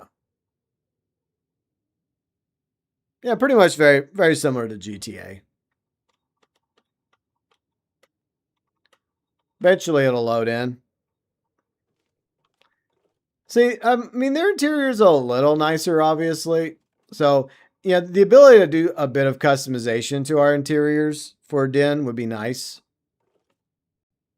Put some stuff up. Maybe have like a planning area. Even our own room for our own helm empire, I guess. That'd be kind of cool.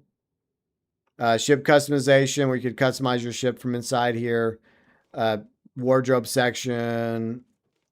Some shops. Well, obviously, you'd have to like unlock those and upgrade them and purchase them. Hopefully, in-game currency for that stuff, like silver and pieces of 8. So I think there is potential when it comes to like future pirate dens in Skull and Bones if they ever give us that. I guess we'll just have to wait and see. It's something I very much would like to have in the game, among other things. All right, let's see what else is happening. Nothing else at the moment. All right, we'll just go back over here. Maybe we'll find some more DMC ships.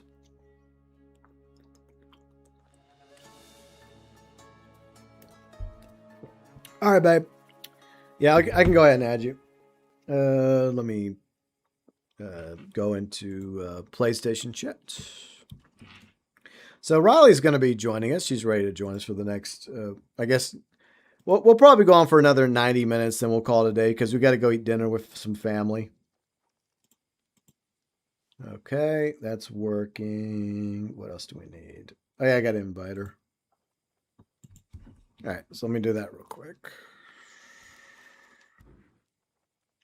All right. Invite the group. All right. All right, so there we go. I think Riley's still working on her war assets. She waited till the last minute. Typical.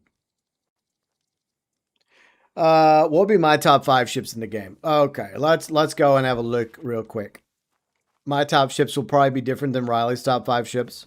Hers will not include she will not include large ships because she doesn't really like large ships, but I will. My fleet, I'll use this. Okay, my top 5 ships. Obviously, I love the frigate. The galleon, I guess I'd put in my top 5 because I do use it a lot. I do love the brigantine. It's not the toughest ship in the game, clearly, but it's so fast and fun to use. So I do like the brigantine. Boo. Hi. Hello. How's it going? How's it going? All right. So next, let's see what would be in my next ship that I like. Let's see. So. What did I leave for last minute? Finishing up your war assets. Oh, that's what you said. Okay. Yeah, that's what I said. Well, it's just it kind of cut off. That's okay. When I joined. No worries, babe. All right, so I guess the Super War, I put that in my top. Okay, I put like these ships in my top 5. Frigate, galleon, brigantine, Super War, 2 of the fastest ships in the game. All right, so for number 5, what would I put? Cursed Grandmaster, what's up? You got 8 frigates and 5 galleons. Why do you have so many? Ew. Like, I'm not, like, I mean, it's your fleet, but why so many? And 4 Super Wars, damn, dude.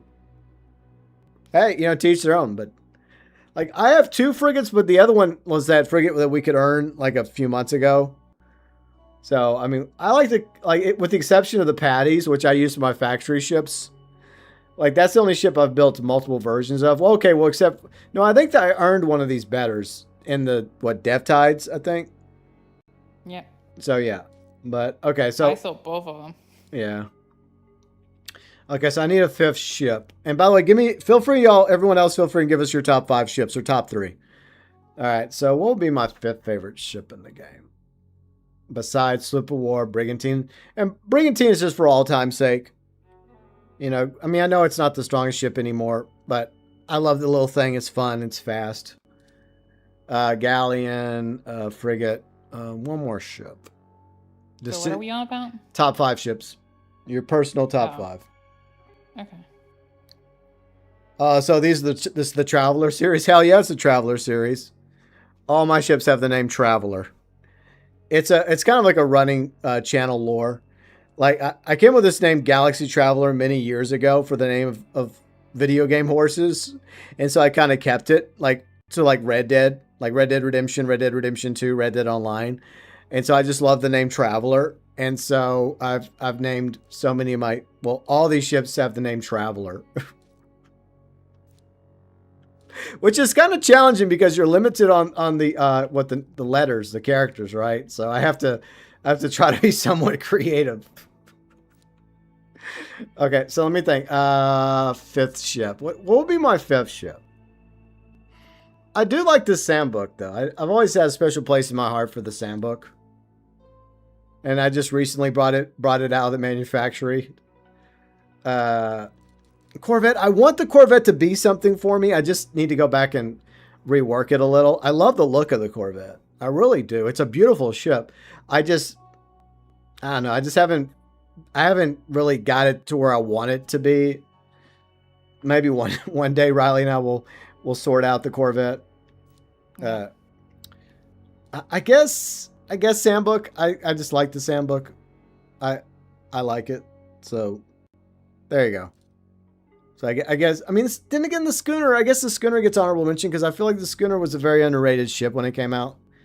I do like the Schooner. So I guess that would be my top 5 of maybe Schooner as honorable mention.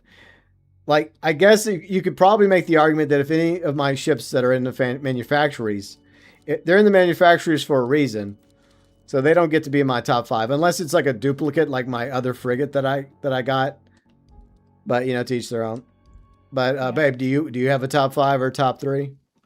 Yep, I do. Okay, tell us. Number 1, the Cutter. Okay. Number 2, the schooner. All right. Number 3, the sloop of war. Actually, no. Number 2, the sloop of war. Number 3, the schooner. Okay. Number 4, the sambuc. And number 5, the snow. Yeah, the snow. Yeah, the snow. I do like the snow. That's my primary ship on my secondary character. That's my top 5. Boom. Yeah, pretty decent list. Pretty solid. Number 6, the sloop, the regular one. The Sloopy. That's honorable mention. Yep. See, you just love ships. Hey, there's nothing wrong with that, Curse Grandmaster. And once again, none of my ships were large ships. Well, we know because you don't like large ships. Yeah. You have 17 frigates. Look, I love the frigate. It's my favorite ship in the game, but 17? Jeez, dude. Yeah. That's a lot of materials. That's a lot of deep iron right there. I mean, there's a lot of materials where you have nothing to spend it on, so I guess I don't blame them. Yeah, I guess if you grind the Mega Fort like quite a few times in the end, it's enough. Yeah. But I don't know. I'm just content with one frigate, even though I do have another frigate that just does the whole manufacturing. Here in my garage, my 17 frigates. There you go, getting that knowledge. Hey, Sinister, what's up, Sinister? Thank you for the $5 holla, very appreciated. All right, so let's go over. Let's see Victor's favorite ships. You know, I'm just gonna park right here for a moment. All right, so Victor, Corvette is your flagship. Okay, good choice. Number 2, Brigantine. 3, Galleon. So you got a top 3. Okay, that's good. Top 3, Corvette, Brigantine, Galleon. And then Sleepy's first place goes to the frigate. Second place, Corvette. 3, Brigantine. 4, Junk. The Junk hasn't even come out yet. Or do you mean all large ships? Jesus Christ. Do you mean the battle? Brigantine. Wait. Maybe Sleepy means the battle junk. Did you mean the battle junk? Or you just like the junk anyways, even though it hasn't come out yet? That's the option I'm going with. I'm guessing. Number 5, Galleon. Just large ship. That's it. Yuji's like, that's too much deep iron. I'm good. Yeah, exactly. I mean, I'm like, that's a lot of deep iron right there in all those ships. Oh. Sleepy says I had 7 months to do nothing, so I spent every last second. Hey, I won't fault you for that. I mean, that's hard work right there. That's hard work. If you really wanted 17 frigates, that's entirely your choice. It's what I love about the game. There's different classes, and if you want to build 17 frigates, go for it. Yep. That's definitely a choice of all time. It is a choice. I agree. 4th would be Schooner. Yeah, the Schooner was a really good siege ship. And it's really great for plundering, obviously, because siege. Oh, all junk versions? Okay, so you just like the junk design. Okay, whether it's battle junk or junk. Yeah, I mean, there was a time I liked, I guess during the first year, whenever the battle junk came out, I used the battle junk a lot. But I feel like the frigates kind of surpassed it as a tank. So, but I do like, I mean, I'm one of those that like the design of junks. I know some people don't like it. I do. I just like ships. Obviously, I think that's why we play the game, because we like tall ships. The junk, I'm concerned about the junk. Have you guys seen the numbers for the junk? They officially put out the numbers, and I did a little side-by-side in Discord. And I can talk about that real quick, too. So, once again, let me go back to the Pirate Bay in my Discord. So, the junk's a DPS ship. I thought it was a tank. I guess I was wrong about that. What else is new? Large ship. So, DPS large, just like the Galleon. Hull health, 85,000. Gun ports, 38. Top speed, 21. Okay. The problem with that is the Galleon is basically better in both ways. It has better hull health, 90,000, and more gun ports, 40 gun ports. And the top speed is exactly the same, 21. And this is just for the base version of both ships. So I am kind of concerned about how well received the junk is going to be. I mean, it may turn out to be a really good ship. But I know they were having trouble with it. They mentioned it during the deck stream. Now, obviously in testing, the QA, they come up with issues, and hopefully they resolve the issues before the junk officially comes out. So hopefully they've resolved whatever issues the junk did have. But we'll see how it goes. Schooner, a bunch of lang. Oh, that's a good choice there, Victor. Not bad. That works. Sleepy says, I love my Western design, but Junk's my favorite Eastern ones. Yeah, I agree. I like the whole East versus... I mean, it makes sense, right? Because this is the Indian Ocean, so you'd see a lot of ships like the Better, like the Junks, you know, that design. But I also like the, the Western designs of these tall ships, you know. And I think that's one thing that is really good about the location of the Indian Ocean is that it allows us to have both designs, and it makes sense for both designs to exist. Except for submarines, Hikari. Our aircraft carriers, Riley. What is it? What? You heard me. No, I actually didn't hear you. I was on that. What happened? Yeah, well, Hikari was joking about submarines earlier, and you've often joked about one aircraft carriers, so We need an aircraft carrier. No, not happening. It's not happening. GB, there is a galleon where the mighty upwelling is. You might want to get your booty here. All right, be right there. So before they sink it. Okay, so how far off are you from completing the war assets? I don't know. Let me go check. Okay. And drum roll, please, people. I don't know if y'all hear Where that. is this? Where is this page at? I forgot. there's so many freaking pages, right? Oh, okay. Here it is. I'm 44. Okay. Yeah, you got a minute or two to still accomplish your goals. Especially like the last stretch, they increase the amount of XP you need. Yeah, yay. I don't. Is that a new thing, or has that always been the case? I forgot. That definitely wasn't there last season. That's for sure. Oh, so they changed it. Okay. Because I think it was exactly the same no matter what. It was the same amount of war assets you had to earn to level up all the way from the beginning to the end. Stop doing that. That's bad sport behavior. I saw you. It's not bad sport behavior. I just hate galleons. Well, other people like galleons, okay? Stop being like that. That's game-ruining behavior. This game It's was not the without galleon's fault. It's the mastery's fault. it. I blame both. I blame the mastery. The mastery's too OP. They should nerf it. I'm not going to fault players that like the galleon because I happen to like the galleon. It's a bad ship. It's not a bad ship. You're just a large ship hater. Yeah, that makes it bad by default. Wow. There's probably a word for that, but it's not coming to mind. Ship racist. Something like that. Yeah, something like that. Or maybe size. ship Maybe you're racist, yeah. sizist or something. Okay, yeah. I don't even know if that's a word. Okay, you just think you're so big in that galleon, don't you? Hey, as a frigate, I will defend the galleon. There. Nah, it's compensating. He's compensating for something, GB. Yeah. 100%. All right. Sleepy says I have a golden galleon. If she really hates them, she can sink it. Yeah. Yeah. Get rid of the galleon and No, the frigate it's not happening. and the corvette. Shoo. New Shoo. new word, shipist. Exactly. And then we're getting the piece of junk, and then we're getting a freaking flute, and it's like, oh my god, I'm done. I'm ruined. And don't forget the Man of War one day. And the Man of War one day. If we it's ever like, oh if my we ever God. get the Man of War. I'm doomed. I'm gonna get 9 months of nothing on this game. Well, I think that my theory is that because they did talk about for the first time they're actually going to add 2 ships during one season.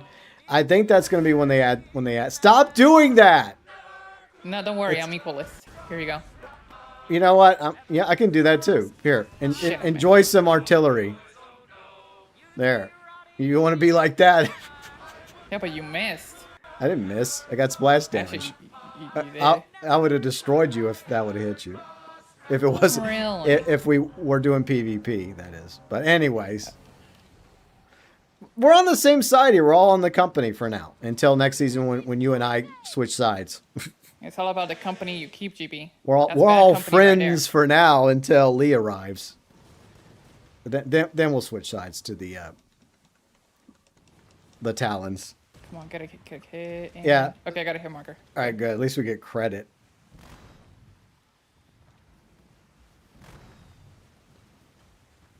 All right. He's shooting back at you. That's funny. Is he? I think he did. I haven't seen anything. I thought he shot a mortar at you. Oh, well, you deserved it. All right. I think we sunk it. Okay. Did you even get a hit? Yeah, I got hit. See, look at that. Another galleon. God, you People I like swear. the galleons, okay? Jeez. It's a biggie ship. It's Just also everybody, it's also big, a big. good it's also a really good ship, so. No, it's also the only thing you see. It's not the only thing I see. I see a sandbuck right there. Yeah, I wonder who it is. And I see a frigate right here, see? Let me tell you, you know what I saw yesterday when it came to other ships? What'd you see? One other sandbook. Wow. And everybody else was a galleon or a corvette. Well, people like those ships. I mean, that's And then before that, I think it's been like definitely a couple weeks. I'm going to the where you going? to the Dutch War convoy in the Red Isle. Okay, I'm on my way. It's just it's like Look. the ship is just nothing else. Yeah. Look, I completely understand that the rotation needs to be better. I think they should, like I yeah. said earlier, I think they should rotate one season a large ship, another season a smaller medium ship, and then the next season another large ship. I don't think it should be large ships back to back to back. That's how I feel about it. Because I do think that there's room in the Indian Ocean for all these ships. Because I also like some medium and small ships too, but I also like the large ships. I'll let you get a hit. How generous of you. Well, on this guy. Well, I didn't know the other one sank in one shot. Well, yeah, because Mastery's OP as fuck. That's probably your presence of the large ship that killed them. There we go. I do agree that masters need to be removed out. This is like way too. Yeah, I don't think they'll be removed because I think they put too much effort into it. But at the very least, nerfed, just nerfed a little bit. So it's not. So we're not one-shotting every damn thing, you know? Because it, like I said, it takes away the fun factor that the game once had, where you would call for help and other ships would show up to help fight the sea lords, sea monsters, convoys, etc. You know. That was part of the thing I liked about the game. You know, is this you had a whole fleet of ships coming in, helping you against like a high-ranking Lee or La Peste or Twins or one of the sea monsters. And then just to show up and just one-shot things, it makes it too easy. Yeah. See, Sleepy says, I've had historic beef with Lee since my Moonshine Armada day, so I have no choice but to sink her. Okay. I think we're doing it mainly because we're just bored of being on the side of the company, because we've been on the company for all three of these faction wars. And so we just want to go try something different. Originally, we thought that it was because I made the concept video for like the Quartz fleet versus the Phoenix Talon fleet. Because I thought that the plan was to make it about the Twins versus Lee. And if that was going to be the case, we were going to join the Twins. But if it's just company without the Twins versus Lee, then Riley and I are like, yeah, we'll go fight with Lee. Fuck it. And if we lose, then we lose. It's just a video game. No big deal. Not the end of the world. Let's see. Victor says, honestly, galleons are kind of classic. It's true. I mean, it's one of the most iconic, movies when you think of the pirates. Like, I think the Black Pearl is a galleon, technically. But it looks like a galleon, so a lot of people think of that when they think of, like, pirates. Even though the irony is most pirates didn't even use ships that big. They used something maybe the size of a schooner. There's a few exceptions, like with Blackbeard's Queen Anne's Revenge. But most pirates never used ships these large because they require more people. Is somebody gassing my ship on purpose? That's rude. Is that another player doing that?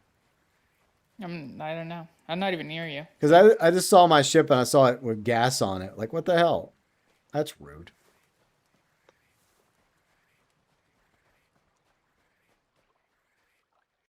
Anyways, I'm trying to find this treasure.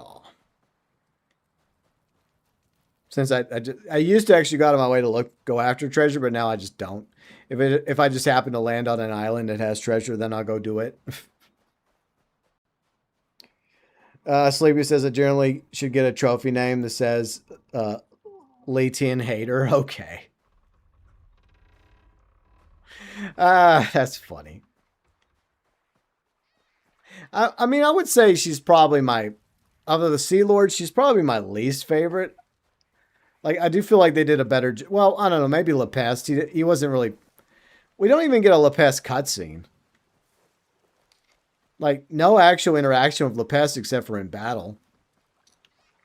But we get a cutscene with the twins. We get a cutscene with Lee. We get a cutscene with Vikram. But Lepest, he doesn't get anything. Nope.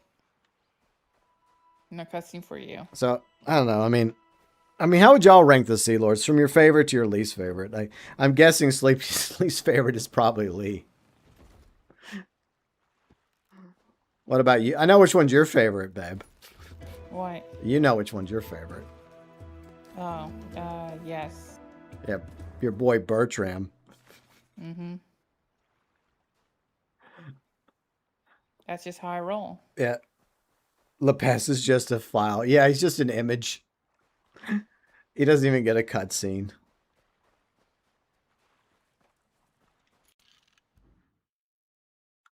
All right. Let's see. Let me dump this stuff in the warehouse. I guess the most intimidating of all the Sea Lords is Vikram. I think they did a good job saving him for last, and his story is really tragic.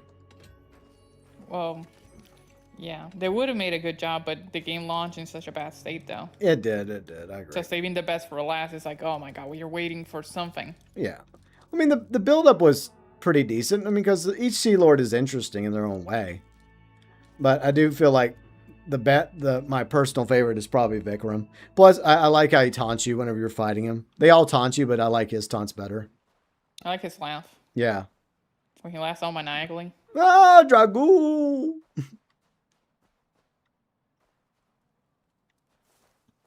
And I like how I just act like we beat him the first time we sink him. And I start firing off fireworks just to be funny. It's like your little running joke. Could you imagine like a new player, the first time they fight him and I do that and they actually think that we won? And then they're like, yeah, we won. And then all of a sudden he comes right back and like, what? Yep, psych. I'll say, GB, you might want to come here. Yes, dear. I'll be right there.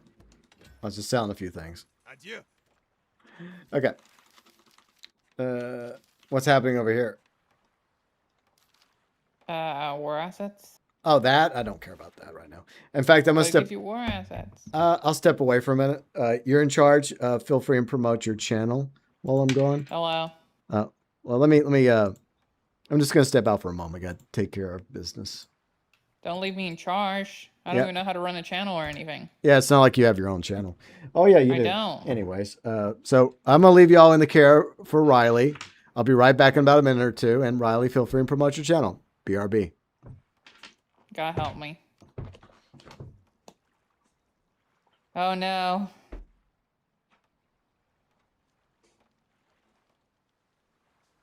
Well, I'm doing a safeguard right now. I'm surrounded by 2 galleons. Oh no. So how's the weather, people? It's doing good. It's going great. I'm alone in this world of ship haterism.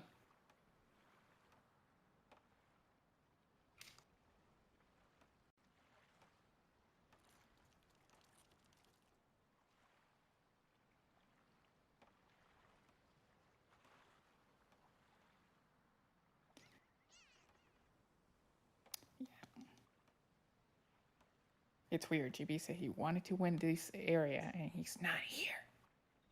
Grr. I'm gonna put him in timeout in real life whenever he comes down here. All right, I'm back. Hi, back. Okay. All right. So, still need help over there? Yes. All right, I'll be right there. Bombarded by the sunlight. See, if you want to find glitch, go to the outpost. Rocks near the carcass. Run against them. You climb the carcass. Okay, I didn't know that. Yeah, summer's killing me too, Victor. I hate summer. I mean, I get the importance of summer, But I'm more of a fall and spring kind of guy, and also a winter as long as it doesn't get too brutal. I was TV help, I'm surrounded. You're surrounded. What are you doing? I'm surrounded by galleons. Well, they're allied galleons. I don't know why you're being like that. You know what you need? You need to go and do a war asset against an enemy, like an enemy galleon, like a DMC galleon. Hell no. Have you seen the state of PvP in this game? Well, that's true. It does kind of suck. I don't want a torture. That's like cock and ball torture right there. Oh, ow. Yeah, no, thank you. That does not sound like a good time. I'll chill over here. I'm just picking up all this loot.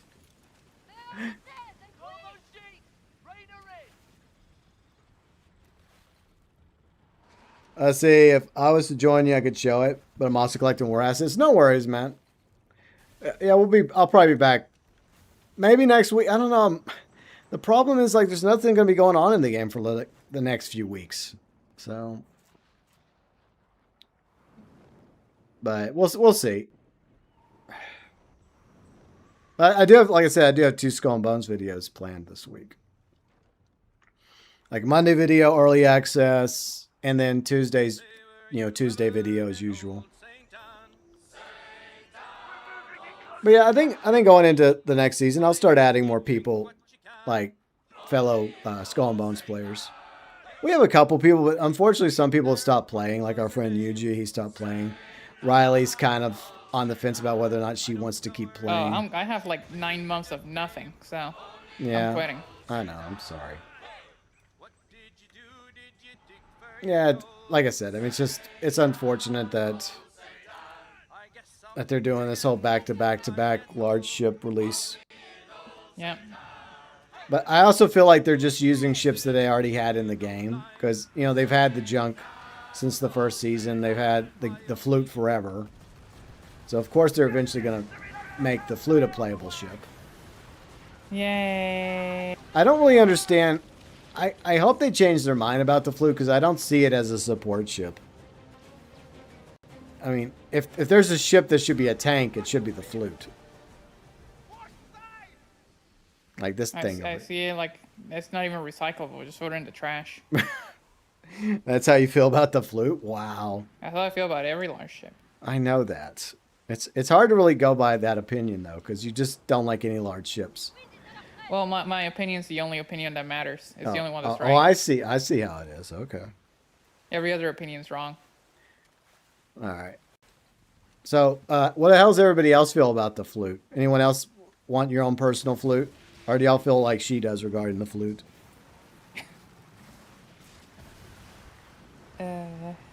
But, I mean, I just don't see these as a support ship. I really don't. It does look like a tank.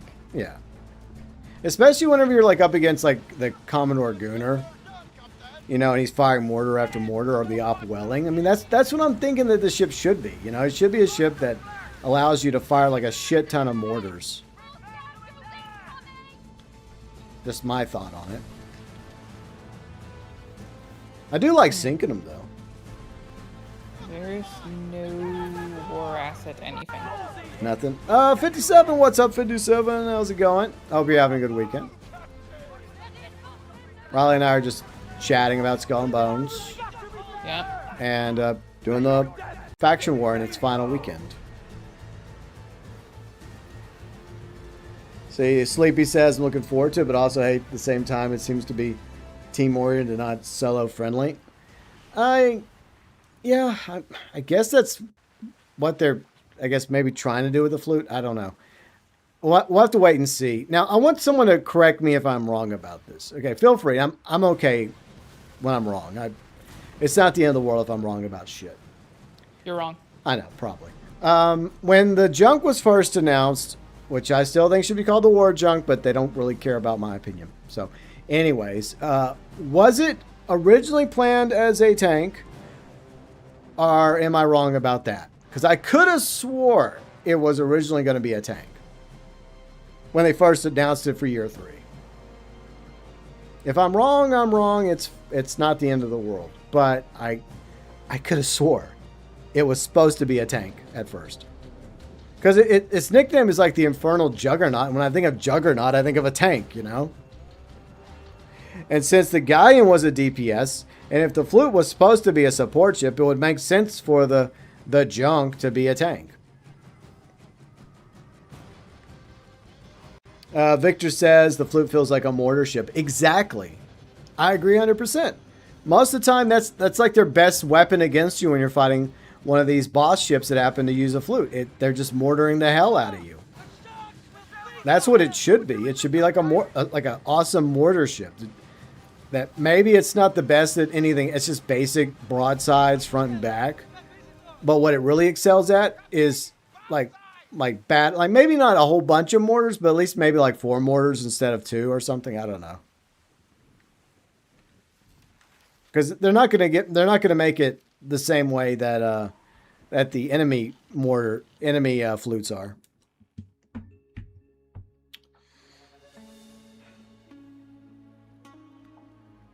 But I mean, I hope that the flute's a good ship.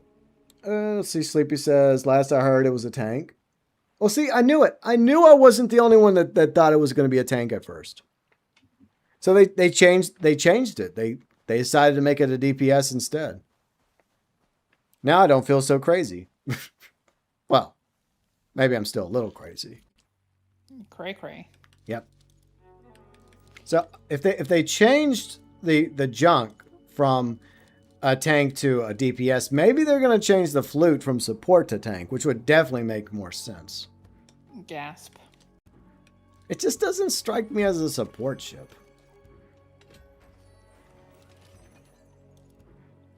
All right. No, what am I doing? Don't destroy that. All right, so we got to turn in. I got to turn that in. Lestari's Turn on. it in, GB. Yeah, I'll go do that real quick, and then I'll go salvage all these guns. All right. Yeah, go up here. I'll go to Lanicha real quick. Okay. Crazy. I was crazy once. I think in this time period, I think most of us already are a little crazy. Sometimes it feels like the world we're living in is one big giant insane asylum. Yes? I know that's a meme. I forget what are the words to that. May this What? serve you well. The whole crazy. I was crazy once, and it's like Yeah. a meme. Yeah, I know. Cause I forget the wording that comes after that. Yeah. Haven't heard it in so long. Yeah, it's an old one. All right, let's go to St. Anne. Do a little salvaging.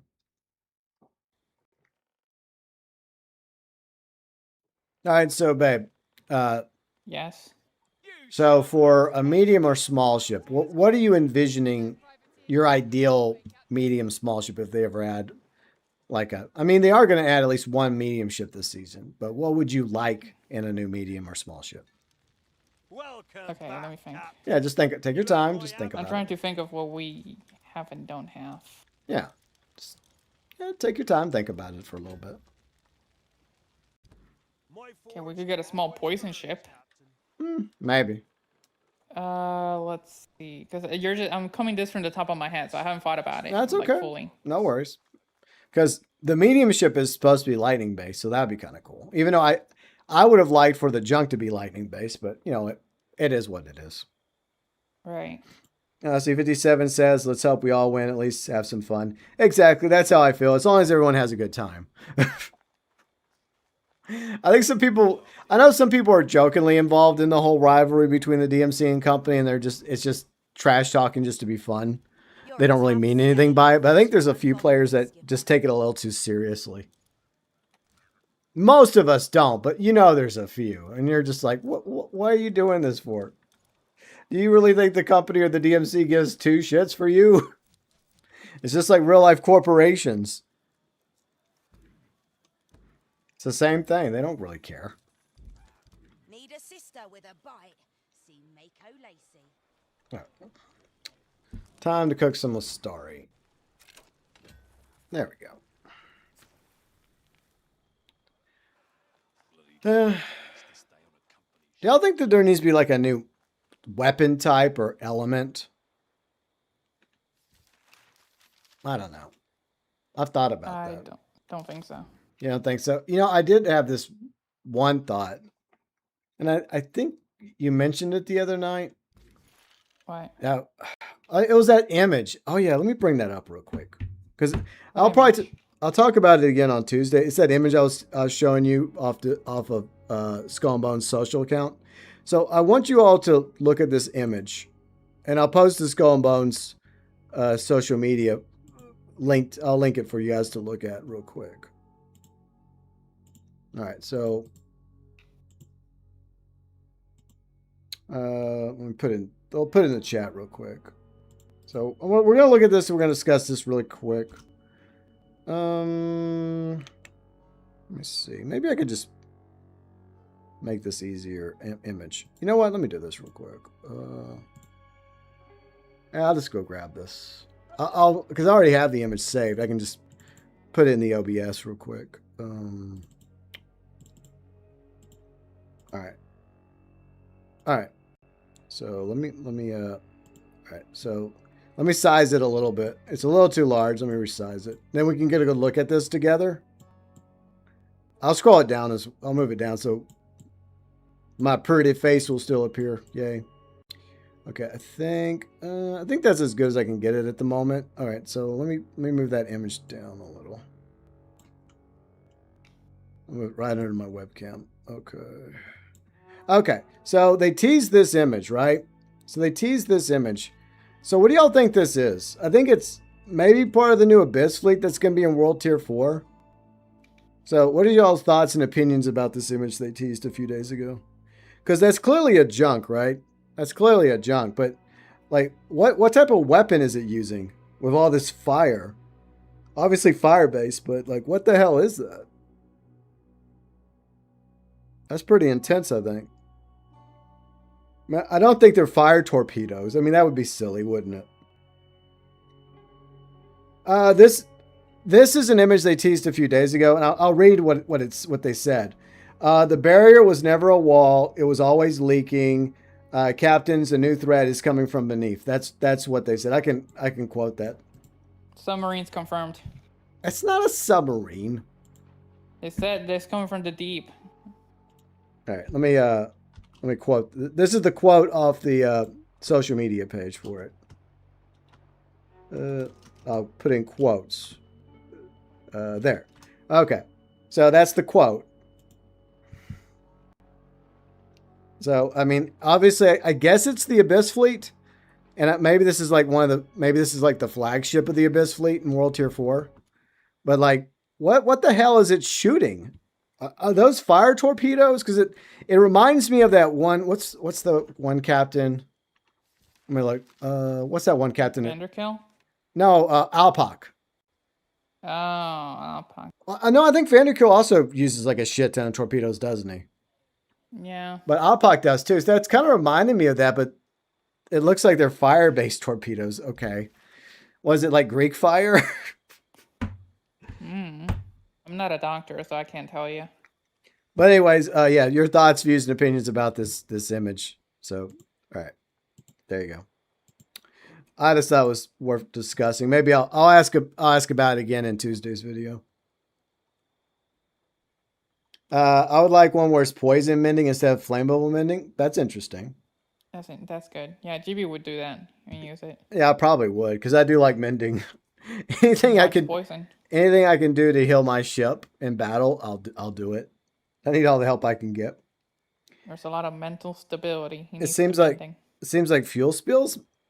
Maybe. I don't know. It's interesting, whatever it is. I guess this is supposed to be one of maybe the boss ship or the main Abyss ship, but we'll find out in season 2, I guess. They don't look like torpedoes. Yeah, maybe they're not. I mean, so like Riley was thinking that maybe we'll have the ability to actually put the fire weapon on the side because if you look at it, Riley even mentioned this to me the other night. It looks like you see how there's like this fire, like coming off the side of one of the broadsides of the junk. So, and I guess it's coming from there. So maybe they're going to allow us to actually put the the fire weapons on the broadsides. What do y'all think about that? Do y'all like that idea? Let me look real quick. Okay, so equipment.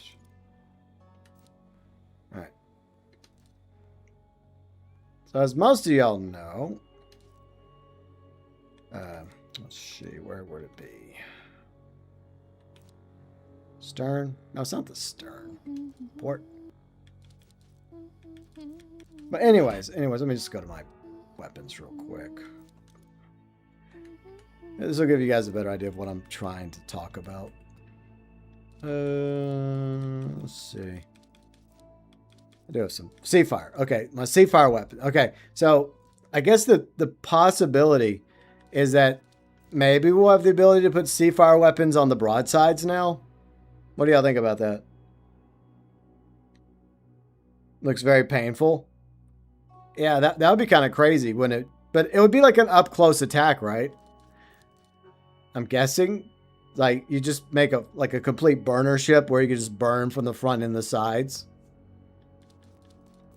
That's an interesting concept. See, Victor says, whatever it is, it'll be painful if we touch it. Most likely, it'll be very, very painful. 57 says, AGB, do you wish for a full-on Hubic Twins themed weaponry? I mean, don't we already have, like, Hubic Twins weapons in the game? And we have those torpedoes. You know, the homing torpedoes that I don't really care for. Yeah. Are you talking about the ability to launch that with what the spring loader that you can that they launch with the one that shoots rockets at you? Is that what you're talking about? Whatever, you know, the one where you fight the twins, they have that. Maybe he's referring to that. Again, I'm not a doctor, so I don't know. That'd be better use for them. You know, I would like that. I mean, because it would add variety, right? The ability to put the Seafires and not just the Seafires. I would like for them to also put ballistas. Do I have any ballistas? I want the ability to put ballistas on the side as well. So make it to where you have the option to put have broadside ballistas and broadside Seafires. It would just add more options for players. I mean, maybe personally I may not do it, but I like the idea of giving people, you know, options. So would y'all like your ships to be able to have broadside Seafires and broadside ballistas? What do you think, Ben? Sure. Yeah. I think that works. It's a little bit of variety. I mean, I think it would probably make ballistas a little bit more popular. Because at least you'd have several, maybe 3 ballistas. Like on each side or something. See, 57 Sleepy both say yes. Okay. So, I mean, if we're going by that image, it does seem like it's a Seafire weapon. Once again, I could be wrong. But it did look like a Seafire weapon.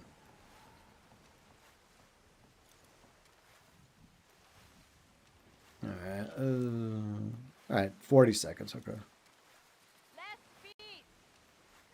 I'll just chill right here.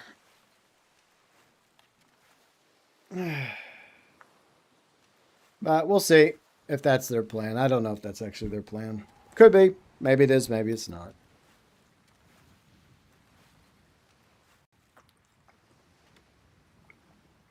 They need wind-based weapons where they just blow you across the map. No, whirlpool, right? Where it hits you and just makes you spin in the air. Hey, that's rude.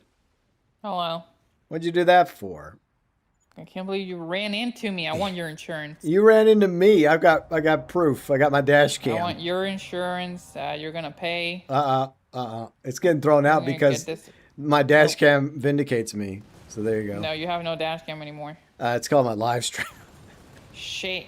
That's right. You didn't think that through, did you? Officer, he did it, I swear. He assaulted me. I'm afraid, unlike yesterday during the GTA stream, I don't think my Skull and Bones viewers are going to defend you this time. No.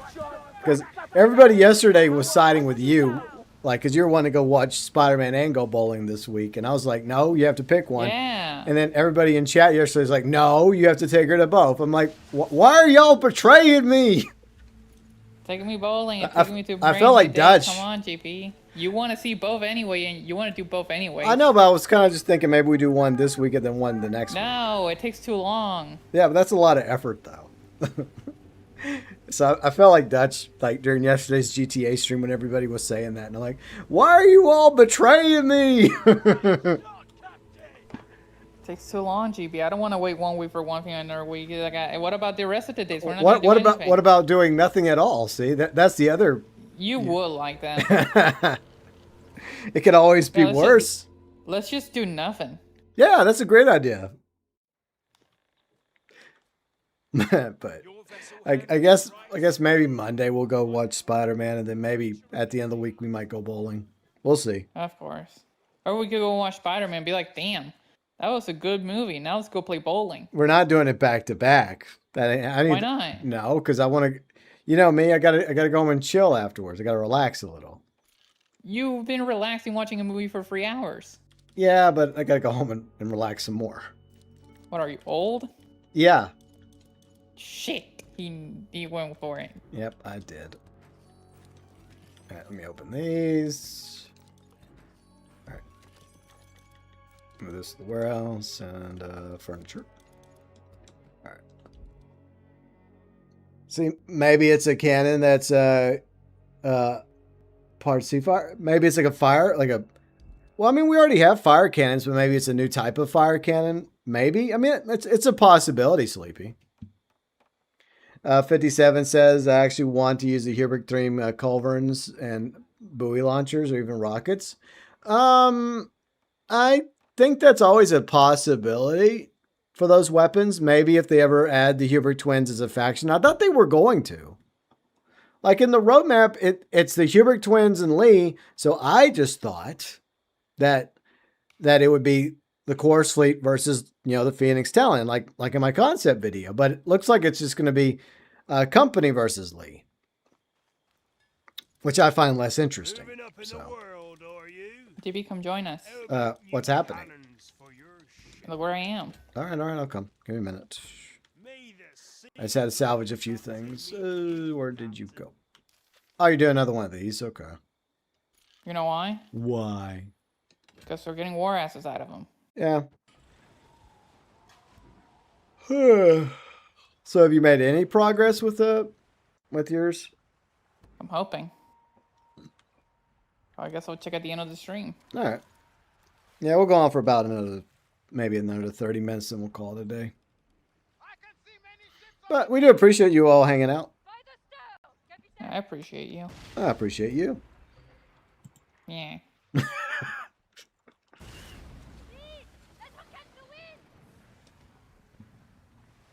All right. Let me sell into the thing. There we go. So do you think that they're actually going to remove like the Dutch areas and replace it with Lee, Phoenix Talon symbols? I highly doubt it. Yeah, me too. I highly doubt it. I don't think so. I don't think they'd go to that much effort. I think the DMC will still be around. There might be less DMC ships. They'll just stick to their territory. And you'll see a lot more Phoenix Talon ships. Or it's just going to be like, oh, well, GG's, I guess. And then they just continue their days like it was nothing. Just another Sunday. Yeah. I feel like that's probably what's going to happen. We had a battle? Oh, I didn't even notice. Everything looks the same. Yep. Yeah, because at first, I think that's what they wanted to do at first. But then I guess... That's what you wanted to happen. No, they said that it would actually have an effect. Like, when they first were talking about faction war, they talked about how it would actually matter. And I think they even alluded to the map changing, right? Which included Who's at that? I remember it from one of the deck streams or one of the videos they made. And if I'm wrong, then someone can correct me because, people love doing that.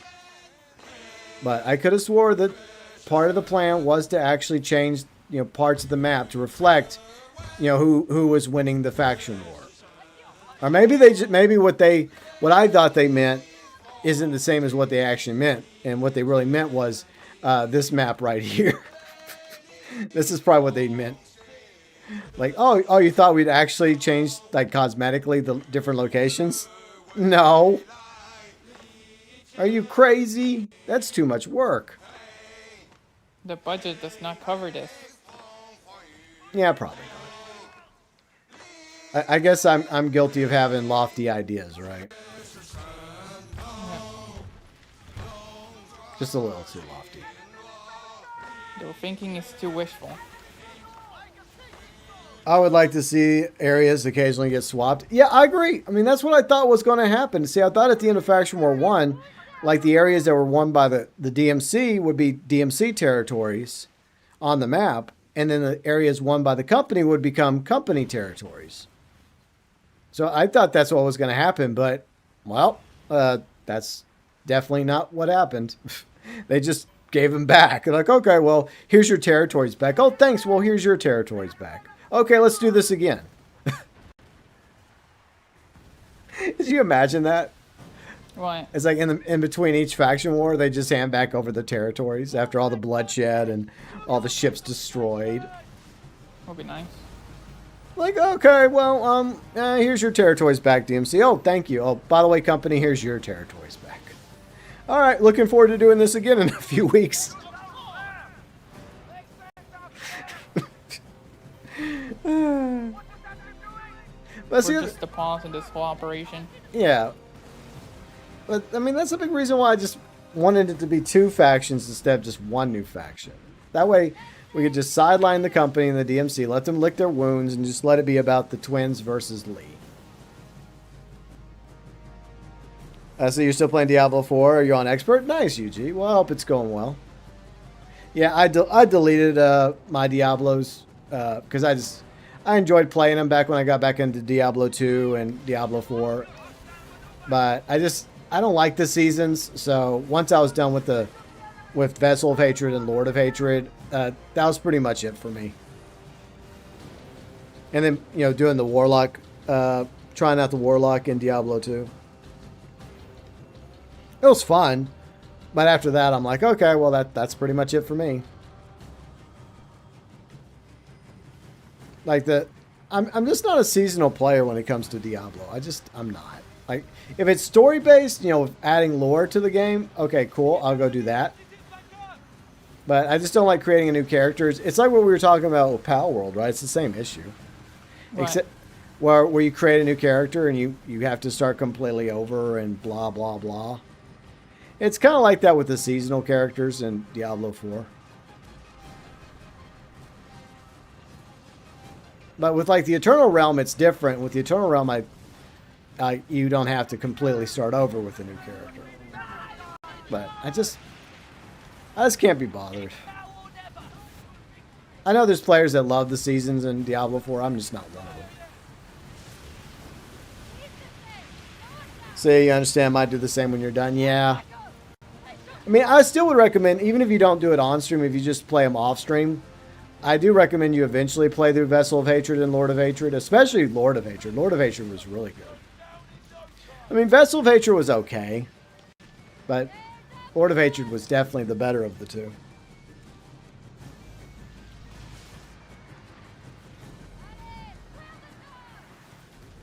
But that's just the thing. It's just trying to find something new to play, and I'm kind of struggling with that at the moment. Even if it's just something I'm playing on the side just for fun. Because I really did enjoy playing Black Flag Resync. I played the hell out of it. But I reached the point where I'm like, okay, well, I'm kind of done now. Unless they add some new stuff. I mean, maybe they will. Who knows? I wasn't exactly the biggest fan of the Bastard Maynard, which we played last week. I didn't really care for that. I think it could have been better. No, why? It was a new story mission they made for Black Flag Resync called The Bastard Maynard. I didn't really... The conclusion I didn't really like, and there's other things that Edward does in the game that doesn't make sense, especially if you go by his character development. But then some people are like, well, you're meant to play that whenever it becomes available, not wait till the end of the game. Well, then why doesn't the game just have you play that instead? Because at least if the game said, okay, go play this now, then at least it would make more sense to put it where it's supposed to be in the timeline. Because then it just doesn't make sense, you know, having to. Because when you're playing it like post main story, then you assume it's just something that happened before Jenny arrives. You know, before the ending of Black Flag. Curse Gamer, you have the original Black Flag. Me too. I love the original version of Black Flag. It's one of my favorite Assassin's Creed games. But I also like Black Flag Resynced. I think they mostly did a good job with Black Flag Resynced. You tried the Bastard story. It was meh. Yeah.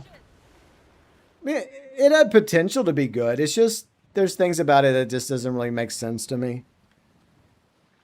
I'm not going to mention it any further because spoilers. So, in case there's somebody else still playing through Black Flag Resynced that has yet to do that story, I'll just leave it at that.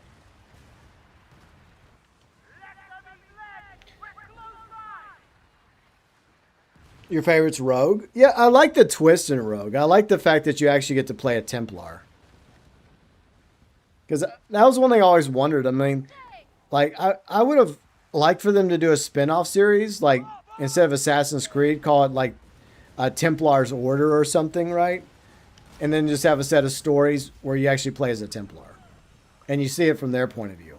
The closest we kind of get to that, I guess, is with Assassin's Creed Rogue. And I guess with Hathan in Assassin's Creed 3. Yeah.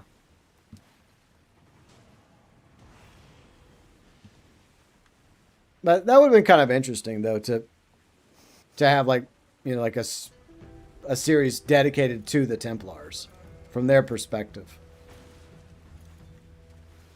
We did it. Woo. Yay. I'm so excited. Oh my That was God, the greatest, woo, most yay, exciting woo. thing ever. You built one of your Civil Wars as the Morgan? Cool.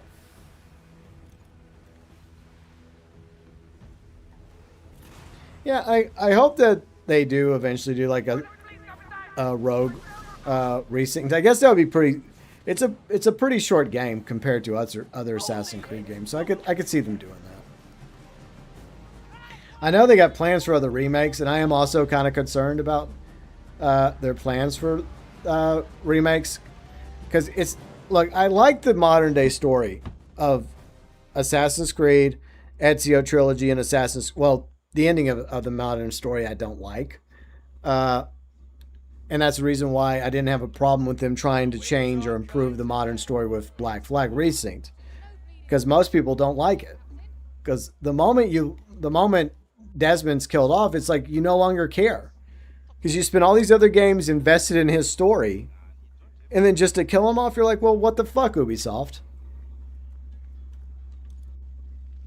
I mean, maybe put him in a coma or something, you know, and have him come out of the coma. Because I thought whenever I played the first, you know, Assassin's Creed game, that eventually it was going to get to the point where there was going to be like a finale, where there would be like a modern day Assassin's Creed game where it was just completely modern day, and it was going to be Desmond, you know, at his full fucking potential. Like being this uber badass assassin, you know, with all the skills that he's gotten through the Animus from his ancestors. It was gonna like make him kind of like Naruto, you know, like the ultimate assassin. And then they just kill him off. I'm like, what the fuck? That's not where I was envisioning his story going, you know. Because in my head, I'm thinking, oh yeah, he's eventually going to become like a really, really badass like assassin, and he's going to be the one that ends it all and brings down the Templars once and for all. So yeah, I think that would have been much cooler. Yeah, I don't have a problem with them remaking Assassin's Creed 1 and the Ezio Trilogy and 3, but unlike Black Flag Resynced, leave the Desmond story alone unless you want to just retcon him dying. Then I'm okay with that. Just have it to where he went into a coma for a while. And then bring him back. Bring back Desmond. I don't know. Maybe, am I the only one that's that's like too invested in Desmond. I mean, surely I'm not the only one. Game, why are you not letting me go into my thing? Your thing. Well, it's not letting, like, I'm holding down circle, yet it's not letting me open my cargo. That's weird. This game. Where'd you go, babe? Where'd you go? I mean, I was in Lenitra selling my Lestari. It's like you're no longer on the map. Kind of weird. Yeah, I'm here. I On don't. the server. Okay, I don't see your arrow though. Yeah, I'm in Lenitra. Okay, yeah, because I'm zooming into Lenitra and I'll fast travel over there real quick. This game, it definitely has its issues, like any other game. All right, yeah, there you are. Okay, cool. All right. It's not working. Why? Like I said, like I hold down circle, right? It's supposed to open up the cargo warehouse so I can transfer stuff. But for whatever reason, it's not working. I don't know. Is there anything else happening right now? Or is no other war assets? Yeah, I don't see anything else happening. No, unless you want to do war cargo. I'm good. What do you want to do? You want to call it a day? You want to do something else before we wrap up? Or I mean, there's nothing else to do. Let's see what I made it to. all right, let's see. How far did you get? I made it to 47. Ugh. And I still have to get 840 just Yeah. to get to. Yeah. No, thank you. Yeah. Yeah, they've intentionally stretched it out, like to make it harder to rank all the way up to 60. Because it wasn't like that before. No, it's fucking hard, all right.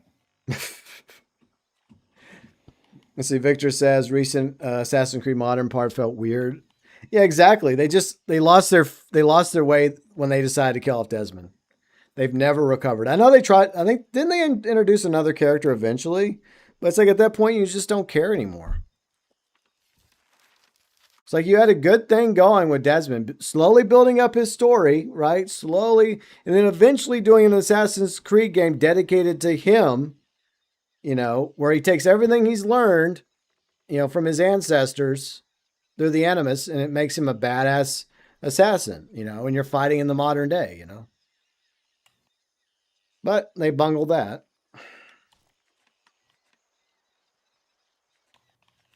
All right, so final tally for now.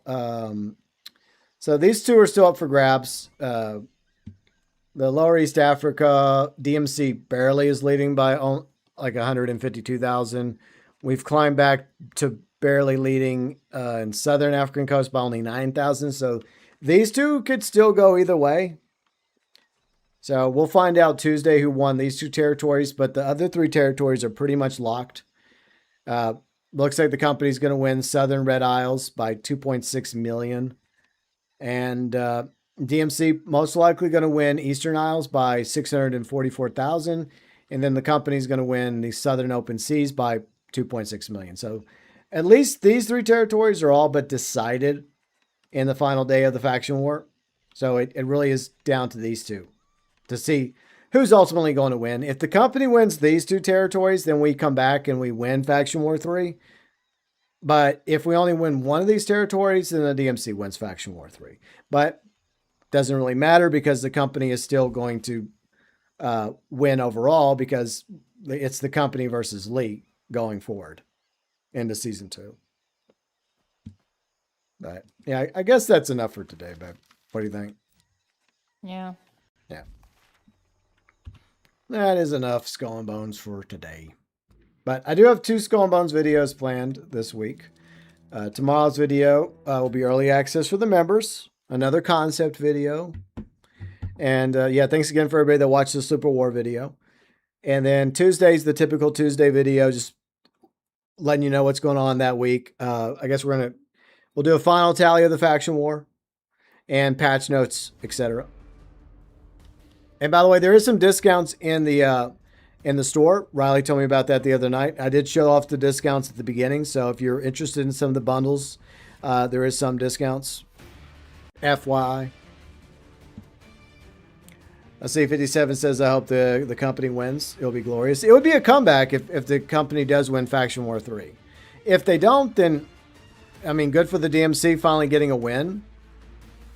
But in the end, the company still wins 2-1, you know. But any last words, babe, before we part ways for today? Well, with everybody else, because we're going to go get some food. Okay. Well, thank you for joining me, babe.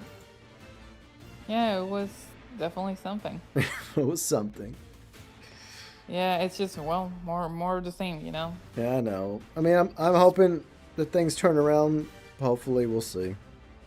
Yeah, just, I'm holding on by like a deer grasp. Like, Yeah. I mean, I don't know what you call it. I'm holding on. Yeah. I get you, babe. So, yeah. All right. I'll talk to you real soon. Okay. All right. Bye. Later. All right, and once again, be sure and check out Riley's channel, especially if you're into Arknight's Infield of all games. She really loves Arknight's Infield, and she's been streaming a lot of Arknight's Infield on her channel, link below in the description section.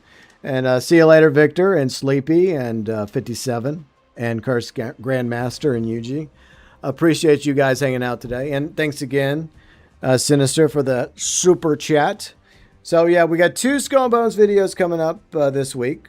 And next Sunday, I don't know what I'm going to do next Sunday, to be honest. I know that coming up really soon, we're going to get the expansion to Mafia the Old Country. But that's probably going to be like one stream. Like that, and that's like, I think it's going to be on the 14th. And then I think the 20th, 18th, or 20th, or somewhere in that ballpark is the new season of Skull and Bones. So yeah, any new information about Year 3, Season 2, I'll cover of Skull and Bones. I don't know if we're going to get any new information this week. We'll see. But whether or not we do a stream next Sunday of Skull and Bones, I don't know. Because let's be honest, not much is going to be happening between now and Year 3, Season 2. So maybe I take a little break. We'll see. But I do appreciate all of you being here today. So thanks again to Riley for joining us, Sleepy, 57, Victor, UG, Curse Grandmaster, along with everyone else that was here watching and lurking. Thank you, lurkers, for lurking.